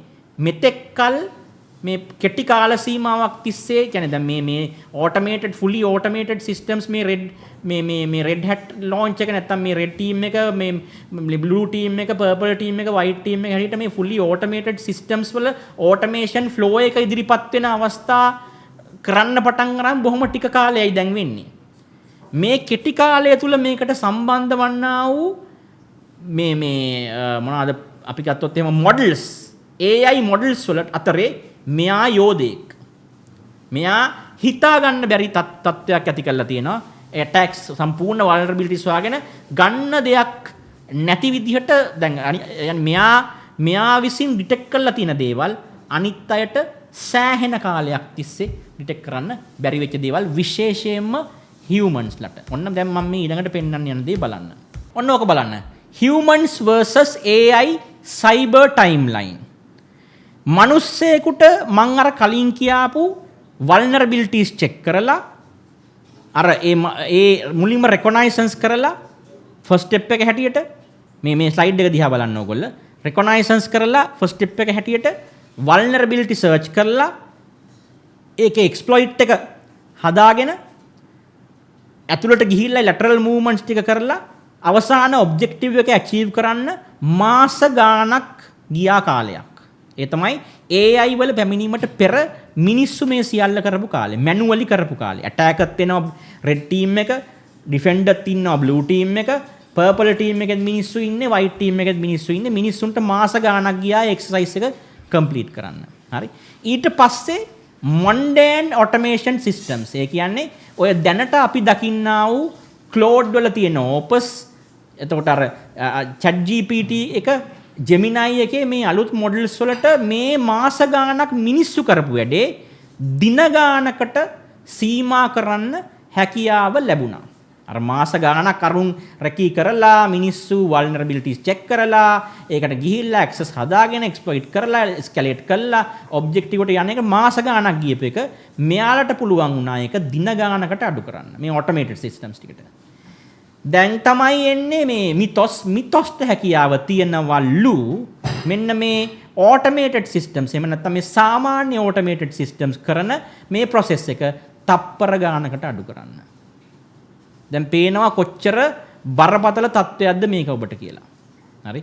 දැන් මෙයාව හරි මෙච්චර මොලයක් තියෙන එක්කිනාව මෙච්චර capacity එකක් තියෙන එක්කිනාව මේක මේ මොලයක් කියන්න බෑ. ඇත්තටම ඔය LLM එක කියලා සමහර කට්ටිය බොරුවට ඒ කියන්නේ වැරදි හැඳින්වීමක් කරන්නේ ඔය LLM එක කියන්නේ මේ AI system එකේ මොලේ කියලා. මොලයක් නෙමෙයි ඒක. ඒක වෙනම අපි හඳුන්වලා දෙන්නම් ඒක කොහොමද කියලා මේක මෙතනට අදින්න ගියොත් එහම සෑහෙන දිග කතාවක් වෙනවා මේක. මෙච්චර capacity එකක් තියෙන මෙයා හරි හදිස්සියවත් real hacker group එකකට අහු වුණොත් මෙයාට access ගත්තොත් මෙයාව tool එකක් හැටියට real hacker group එකට පාවිච්චි කරන්න පුළුවන් නම් මොනවා වෙයිද මේ ලෝකෙට? ඔන්න ඔතනයි භයානකම තියෙන්නේ. මෙතෙක් වෙලා මම මේ විනාඩි 40ක 45ක කාලයක් තිස්සේ මේ සම්පූර්ණ කතාව පියවරෙන් පියවර ගොඩනගාගෙන ඕගොල්ලන්ට ආවේ මෙතනට එන්නයි. මේ මිතොස්ව හදිස්සියවත් මෙයාව යූස් කරන්න මෙයාට කියලා vulnerability scan කරගන්න ඒවයි exploits ටික හොයාගන්න backdoor access හදාගන්න ඇතුළට යන්න ගිහිල්ලා ඒ lateral movements ටික නැත්නම් පස්සේ අර කරන ඇතුළට ගිහිල්ලා agent කෙනෙක් release කළා හරිය කියන්නේ agentic release එකකින් පස්සේ හරිය නැත්නම් manually හරිය කරන ඇතුළේ attack එක ඉදිරියට ගෙනියන්න අවශ්‍ය කරන analytical part එක මිතොස්ට කියලා කරව ගන්න පුළුවන් කමක් hacker group එකට ආවොත් මේ ලෝකයේ කිසිම අන්තර්ජාලයට සම්බන්ධ පද්ධතියක් ආරක්ෂිත නැහැ. අදතා වෙනතුරු සියලුම ආකාරයේ protocols ලියවිලා තියෙන්නේ security protocols ලියවිලා තියෙන්නේ අපි දන්නා රටාවකට. එතකොට මිට්‍රේ වගේ මේ libraries වලට ඔයගොල්ලන් access කරලා බලුවොත් free course උත් දෙනවා නිකන් ඉන්න වෙලාවට කරලා දාන්න. හරි.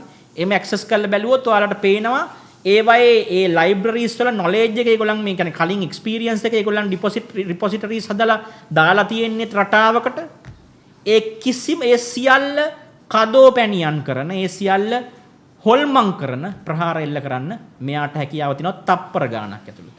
එතකොට මේ ලෝකයේ මිනිස් අතකින් නිර්මාණය වෙච්ච දැන් මෙච්චර කාලයක් තියෙන්නේ එක්කෝ AI වලින් සාමාන්‍ය AI ඔය green column එක බලන්න මැද ඔය green column එකේ තියෙන සාමාන්‍ය AI නේ. සාමාන්‍ය AI වලින් හෝ නැත්නම් blue column එකේ තියෙන විදිහට මිනිස්සුත් වලින් නිර්මාණය වෙච්ච systems නේ තියෙන්නේ. ඒවා ඇනලයිස් වෙලා තියෙන්නේ මිනිස්සුත් වලින් හරි සාමාන්‍ය AI වලින් හරිනේ. මතක තියාගන්න. මෙයා ගෙනත් අතෑරියොත් Godzilla ගෙනත් දැම්ම වගේ තමයි.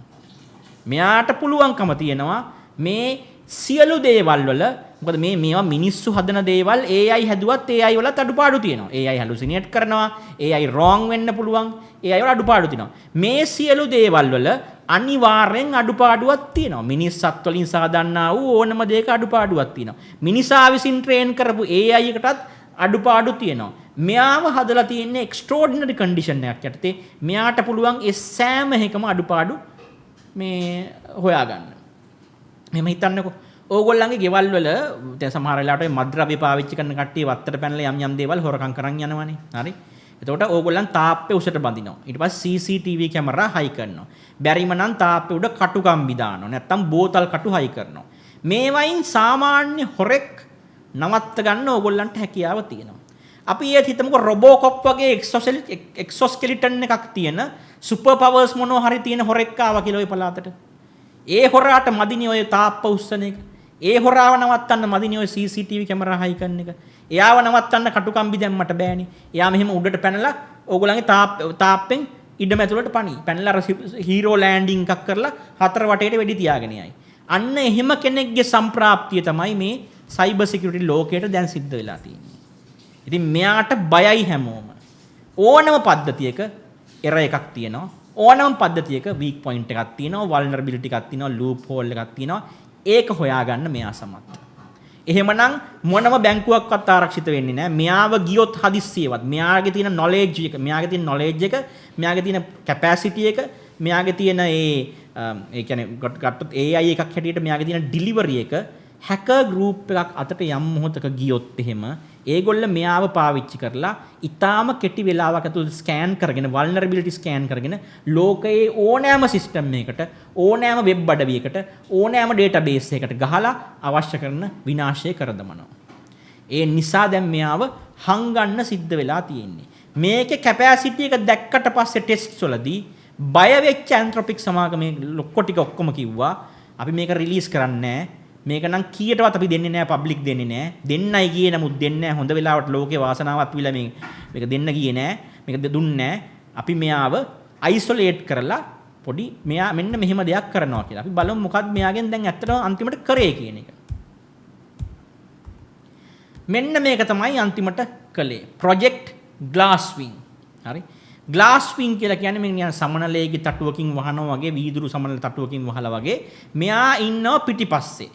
දැන් මිතොස් කියන බීස්ට් කියලා දැන් මෙයාට කියන්නේ කට්ටිය තරමට බය වෙලා ඉන්නේ. ඇත්තටම මේ අර අපේ භාෂාවෙන් කියනවා නම් චූ යන්න බය වෙලා කියලා කියන්නේ අන්න ඒ විදිහට බය වෙලා ඉන්නේ මෙයාට. මේ බීස්ට් ලැබොරටරි කන්ඩිෂන්ස් වල හිර කරලා තියලා ලිමිටඩ් ඉන්ටරැක්ෂන් එකක් එයත් එක කරලා එයා ලවා කරන ඇනලිටිකල් සයිඩ් එක ඩිෆෙන්ස් වලට පාවිච්චි කරන්න ලෝක ප්‍රකට සමාගම් කීපයකට දෙන එක විතරයි දැන් කරන්නේ.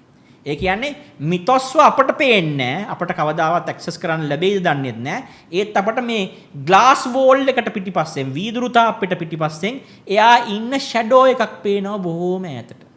එච්චරයි. එයා ලවා කරවන ස්කෑනින් වලින් පස්සේ vulnerabilities patch කරගෙන මහා පරිමාණ සමාගම් කීපයක් මේ next level AI platform එක පාවිච්චි කරලා තමන්ගේ ආරක්ෂාව අතිශයින් ඉහළ මට්ටමකට ගෙනියනවා. ඒතර මෙයාව පාවිච්චි කරන්නේ ඩිෆෙන්ස් ප්ලැට්ෆෝම් එකක් හැටියට විතරයි. මෙයාව අපි දකින අනිත් ප්ලැට්ෆෝම්ස් වගේ common multiple මේ functions තියෙන public factor මේ මොඩල් එකක් හැටියට එළියට දාන්නේ නැහැ. එයාව දාලා තියෙන්නේ මේ කූඩුවක් ඇතුළට දාලා මේ ග්ලාස් එකෙන් එයාගේ ඡායාවක් විතරයි පේන්නේ. සමහරක් වෙලාවට ඔය නිකන් ශෘංගාරය දනවන චිත්‍රපටිවල පෙන්වන්නේ කාන්තාවක් ගිහිල්ලා අර ඇඳුම් මාරු කරන තිර තියෙන්නේ අන්නේ තිරයකට පිටිපස්සේ ගිහිල්ලා ඇඳුම් මාරු කරනකොට අපිට පේනවනේ යාගේ ෂැඩෝ එක මේක යාගේ සිලවුට් එක කියලා අපි කියන්නේ අන්න ඒක සිලුවේට් එක කියලා කියන්නේ අන්නේ සිලුවේට් එක පේනවනේ අපිට මේ මොනවද ඒ ඩ්‍රෙසින් කර්ටන් එකේ අන්න ඒ වගේ මේ මිතොස්ගේ ඩ්‍රෙසින් කර්ටන් එකට වැටෙන හෙවණැල්ල විතරයි අපිට මින් ඉදිරියට පේන්නේ මහා පරිමාණ සමාගම් සෙට් එකක් මේ Anthropic එක වහාම ඇවිල්ලා ගිවිසුම් ගත වෙලා තියෙනවා. AWS දන්නවා ලෝකේ වැඩිම සර්වර් කැපැසිටි එකක් තියෙන්නේ මේගොල්ලන්ට කියලා. Cisco දන්නවා මේගොල්ලන් සයිබර් සිකියුරිටි සම්බන්ධව ක්වොලිෆිකේෂන් සප්ලයි කරන මේක රැටිෆයි කරන ස්ටෑන්ඩඩයිස් කරන කණ්ඩායම කියලා. Apple සමාගම, Broadcom, Google, Linux Foundation එක, Nvidia මේ ලෝකේ තියෙන කම්පියුටේෂන් සම්බන්ධ ඉහළම සමාගම් ටික. මේ Microsoft, JP Morgan Chase Investment මේ ඔක්කොම මේගොල්ලන්ගේ ඩේටාබේස් එකට ගැහුවොත් එහෙම ස්ටොක් මාකට් සනම්මනම් වලට මොනවා වෙයිද දන්නේ මොනවා වෙයිද දන්නේ මේ වෙල්ත් මැනේජර්ස්ලා මේ ඔක්කොම කට්ටිය ඇවිල්ලා දැන් ඔයාලගේ යකා දාලා ඉන්න කූඩු ඇතුලේ අනේ අපිට යකාගෙන් අහලා අපේ වල්නරබිලිටිස් චෙක් කරලා දෙන්න. එතකොට අපි ඒව පැච් කරගෙන අපේ ඩිෆෙන්ස් සයිඩ් එක පොඩ්ඩක් ඇඩ්වාන්ස් ලෙවල් එකට යකාගේ පිහිටෙන් ගෙනියන්නම් කියලා තමයි මේගොල්ලන් දුවගෙන ඇවිත් තියෙන්නේ. අන්න ඒකට තමයි ප්‍රොජෙක්ට් ග්ලාස්විං කියන්නේ. ඔන්න කතන්දරේ සම්පූර්ණයෙන්ම කිව්වා. මට තේරෙන හැටියට මමත් මේ සම්බන්ධව අත්දැකීම් තියෙන කෙනෙක්. ඒක නිසා මේක තේරෙන හැටියට කිව්වා. සමහර වෙලාවට අඩුපාඩු ඇති. පොඩි දෙයක් පෙන්නලා මේක නතර කරන්නම්. Mythos unprecedented power. හරි. 27 years old bug එකක් හොයාගෙන තිනවා. මේක එතනින් පස්සේ කට්ටිය ඔක්කොම ෂොක් වුණේ මෙන්න මේකෙන් පස්සේ. ඊට අමතරව එයාට vulnerability එකක් දැක්කට පස්සේ ඒක reverse engineer කරලා වඩා හොඳ හෝ නරක අතට මේක හරවන්න පුළුවන් හැකියාව කියලා දෙන්නත් පුළුවන්. එයාගේ exploit එකක් generate කරලා ඒක escalate කරන හැකියාව සාමාන්‍ය AI platform එකකින් සකස් කරන automation process එකකට වඩා 108 ගුණයක් වේගවත් කියලායි කියන්නේ. මේ සාමාන්‍ය bugsලා මම මගේ lecture notes වගේකට තමයි මේ මම ඕගොල්ලන්ට දීලා තියෙන්නේ මේක සම්පූර්ණයෙන්ම මේ access කරන්න. ඉතින් මේකේ අපි පොඩ්ඩක් තව එක දෙයක් බලමු. මේ ටික නම් ඕගොල්ලන්ට දැන්ම අදාළ නැහැ. මම ඉස්සරහට කියන්නම් මේ කතන්දර ටික. සාමාන්‍යයෙන් ලෝකයේ leading AI models ටිකක් මම මෙතන පොඩි comparison එකක් දාලා තියෙනවා. මේක නිකන් ඕගොල්ලන්ගේ දැනුමට කරන්නේ. මේ පරණ AI models ටික බැලුවොත් එමේ ඉස්සර මේක නම් මේ information release කරලා තියෙනවා. දැන් ඔය token එකක් කියලා කියන්නේ එක මොහොතකදී එයාට AI platform එකකට එක මොහොතකදී absorb කරන්න පුළුවන් එක වචනයක් හෝ වචනයකින් කොටසක්. දැන් ඔයගොල්ලන්ට පේනවා මෙතන මේ පරණ මේවා අලුත්ම models ටික නෙමෙයි මේගොල්ලන්. හොඳේ දැන් ඔයගොල්ලන් දන්නවා Claude 3.5 එක නෙමෙයි Opus දැන් තියෙන්නේ. දැන් 4.7 එක තියෙන්නේ. හරි. එතකොට මේක පරණ information එක. දැන් මේ මොකද මම මේ පරණ information එක මෙතන copy කරේ මොකද දන්නවද? release කරපු data තියෙන්නේ මේ පරණ information වලට. දැන් අලුත් ඒවා ටික මේ පැත්තේ තියෙනවා. මේක ඔයගොල්ලන්ට පේනවා නම් අලුත් ඒවා ටික තියෙනවා. මේකේ දැන් ඔයාලට පේනවා මේ latestම models ටික අප්‍රේල් 16 දාපු Anthropic Claude Opus 4.7 එක, මාර්තු මාසේ 5 වෙනිදා දාපු ChatGPT GPT 5.4 එක, ඊළඟට පෙබරවාරි මාසේ 19 වෙනිදා දාපු Google Gemini 3.1 එක, එතකොට මාර්තු මාසේ 3 වෙනිදා දාපු Grok එකේ Grok 4.20 එක. මේවා තමයි latest models. දැන් ඕගොල්ලන්ට paid versions පාවිච්චි කරනවා නම් ඕගොල්ලෝ මං වගේ මේ තමයි latest models. free version එකේ නම් මේවට තියෙන access ගොඩක් අඩුයි. පරණ ඒවාට තමයි access දෙන්නේ. දැන් ඔයාලට පේනවා මේ training capacity එක, training data set එකේ size එක එහෙම not publicly disclosed කියලා මේ ඉබ්බෙක් දාගෙන ඉන්නවා. මේ අලුත් models වල තාම publicly disclosed වෙච්ච මොනවද information නැහැ. පරණ model වල එයාලම release කරපු data තියෙනවා, details තියෙනවා. නැත්තම් hackers ලා එළියට ගත්ත details උත් තියෙනවා. දැන් මේ තියෙන්නේ පරණ model එකක්. මේකේ GPU hours බැලුවොත් ඔයාලට පේනවා මේ Anthropic ලගේ තමයි අඩුම තියෙන්නේ. අනිත් කට්ටියක දැන් විශේෂයෙන්ම අපි ගත්තොත් Grok සහ OpenAI ගත්තොත් 25 මිලියන් වගේ තියෙනවා. ඒ Grok මෙච්චර වැඩි. Grok එකේ තමයි ඕගොල්ලන්ට පුළුවන් freely ගොඩාක් වීඩියෝස් හදන්න paid version එකේ. ඒකට තමයි මේක වැඩි වෙලා තියෙන්නේ. දැන් OpenAI දැන් පුළුවන්කම තියෙනවා. දැන් මේ තමයි ඊළඟට මේ ඔයාලා මම කියවනේ token එකක් කියන්නේ එක්ක වචනකින් කෑල්ලක් කියලා. එකපාරකට ගන්න පුළුවන් absorb කරගන්න පුළුවන් ප්‍රමාණය ට්‍රිලියන් ගණන් tokens වලින් ගිහිලා තමයි මේ ඔයගොල්ලන් දකින මෙයාගේ training capacity මේ තියෙන training data size කියලා. අන්නේ training capacity එකේදී වචන ට්‍රිලියන් ගානකට මෙයාට absorb කිරීමේ හැකියාව ලබා දීලා තමයි මේ 15 trillion tokens 12 to 15 trillion tokens මේ කියන්නේ මේක සංසන්දනය කරලා බැලුවොත් ඔයගොල්ලන්ට පෙනේ එතෙන්දී නම් Anthropic ඉස්සරහින් ඉන්නවා Google තුත් ඉස්සරහින් ඉන්නවා ඒ විදිහට කියලා. ඉතින් මේ නිකන් පොඩි නිකන් information එකක් මේවායේ දැන් කරන modalities වල මොනවද තියෙන්නේ ඉමේජස් ඩොකියුමන්ට්ස් හදන්න පුළුවන් ඕඩියෝ හදන්න පුළුවන් වීඩියෝ හදන්න පුළුවන් කෝඩින් කරන්න පුළුවන් කාටද කෝඩින් කරන්න පුළුවන් අපි පේනවානේ කෝඩින් වල අර ඩිවිෂන් එකක් ක්ලෝස් කරන සයින් එක උතන තියෙනවා ඒ සයින් එක බැලුවොත් එimhe Google ලට කෝඩින් මේ කෝඩින් කරන්න පුළුවන් OpenAI ලටත් කෝඩින් යම් ප්‍රමාණයකට උදව්වක් කරන්න පුළුවන් Anthropic ලගේ තියෙනවා Claude Code කියලා එකක් ඒ වගේ ඉතින් මේ වගේ මේ data models ටික මම පොඩ්ඩක් මේක සංසන්දනය කරලා දුන්නේ මේ මගේ ළමයින්ට මගේ ශිෂ්‍යයන්ට මේක හදලා තියෙන්නේ ඉතින් ඕගොල්ලන්ටත් පොඩ්ඩක් පෙන්නුවා පොඩ්ඩක් බලා ගන්න මේ වගේ comparisons ඔයාලට හදා ගන්න පුළුවන් ඉතින් zero මම මේක ස්ලයිඩ් එක පොඩ්ඩක් පෙන්නනවා පුළුවන් නම් මේක ස්ක්‍රීන් එක ෆ්‍රීස් කරලා ඕගොල්ලන් පොඩ්ඩක් බලන්න මේක ඉගෙන ගන්න දෙයක් දැනුමට තියෙන්නේ මේක zero day vulnerability එකක් කියලා කියන්නේ ඔයා අදපු සිස්ටම් එකේ ඔයා දන්නේ ප්‍රශ්නයක් තියෙනවා කියලා hacker ඒක attacker ඒක හොයා ගන්නවා හොයාගෙන එයා ඒක එක්ස්ප්ලොයිට් කරනවා ඔයාට සිද්ධ වෙනවා එක දවසක්වත් වැය කරන්නේ නැතුව ඒකට ඉක්මනින් විසඳුමක් ලබා දෙන්න. ඉතින් ඕක තමයි අද කතාව. ඔන්න මිතොස් ගැන මන්ට දෙන්න පුළුවන් ඉන්ෆර්මේෂන් ටික දෙන්න පුළුවන් ග්‍රැෆික්ස් ඇසුරෙන් ඕගොල්ලන්ට දුන්නා. ඉතින් මේ මං කියපු තොරතුරු වැරදි වෙන්නත් පුළුවන් සමහර ඒවා. මොකද මට ඇත්තට මම ගොඩක් වෙලාවට මිතොස් ගැන මට ෆස්ට් හෑන්ඩ් එක්ස්පීරියන්ස් නෑ නේ. ඉතින් මේවා ඔක්කොම අපි හොයා ගන්න තොරතුරුනේ. ඉතින් වැරදි නම් ඕගොල්ලන් පුළුවන් ඕගොල්ලන් නිවැරදි කිරීමක් කරන්න. ඉතින් වැරදි තිබෙනා සමා වෙන්න. ඉතින් බොහොම කාලයකට පස්සේ තමයි මේ වීඩියෝ එක කළේ. අපේ Patreon එක subscribe කරලා මොනවා හරි උදව්වක් උපකාරයක් අපිට කරනවා නම් අපේ Patreon link එක අපේ නිෂ්පාදක මණ්ඩලයේ මල්ලිලා දාවි. මෙතන කරොත් හරි සන්තෝසයි. නොකරොත් ඉතින් අපි මේ කරන දේ ඉදිරියට කොහොම හරි කරගෙන යනවා ඕගොල්ලන් වෙනුවෙන්. අලුත් අවුරුද්ද ජය වෙන්නත් කියලා ප්‍රාර්ථනා කරනවා. මේ පහුගිය දවස් ටිකේ වීඩියෝස් දැම්මේ නැත්නම් ඉතින් ගමේ ගිහිල්ලා එහෙම සෑහෙන ලොකු විවේක කාලයක් ගත කරාපු නිසා ඉතින් ආයි පාරක් වැඩ කරන්න පටන් අරගෙන තිනවා අපි කවුරුත්.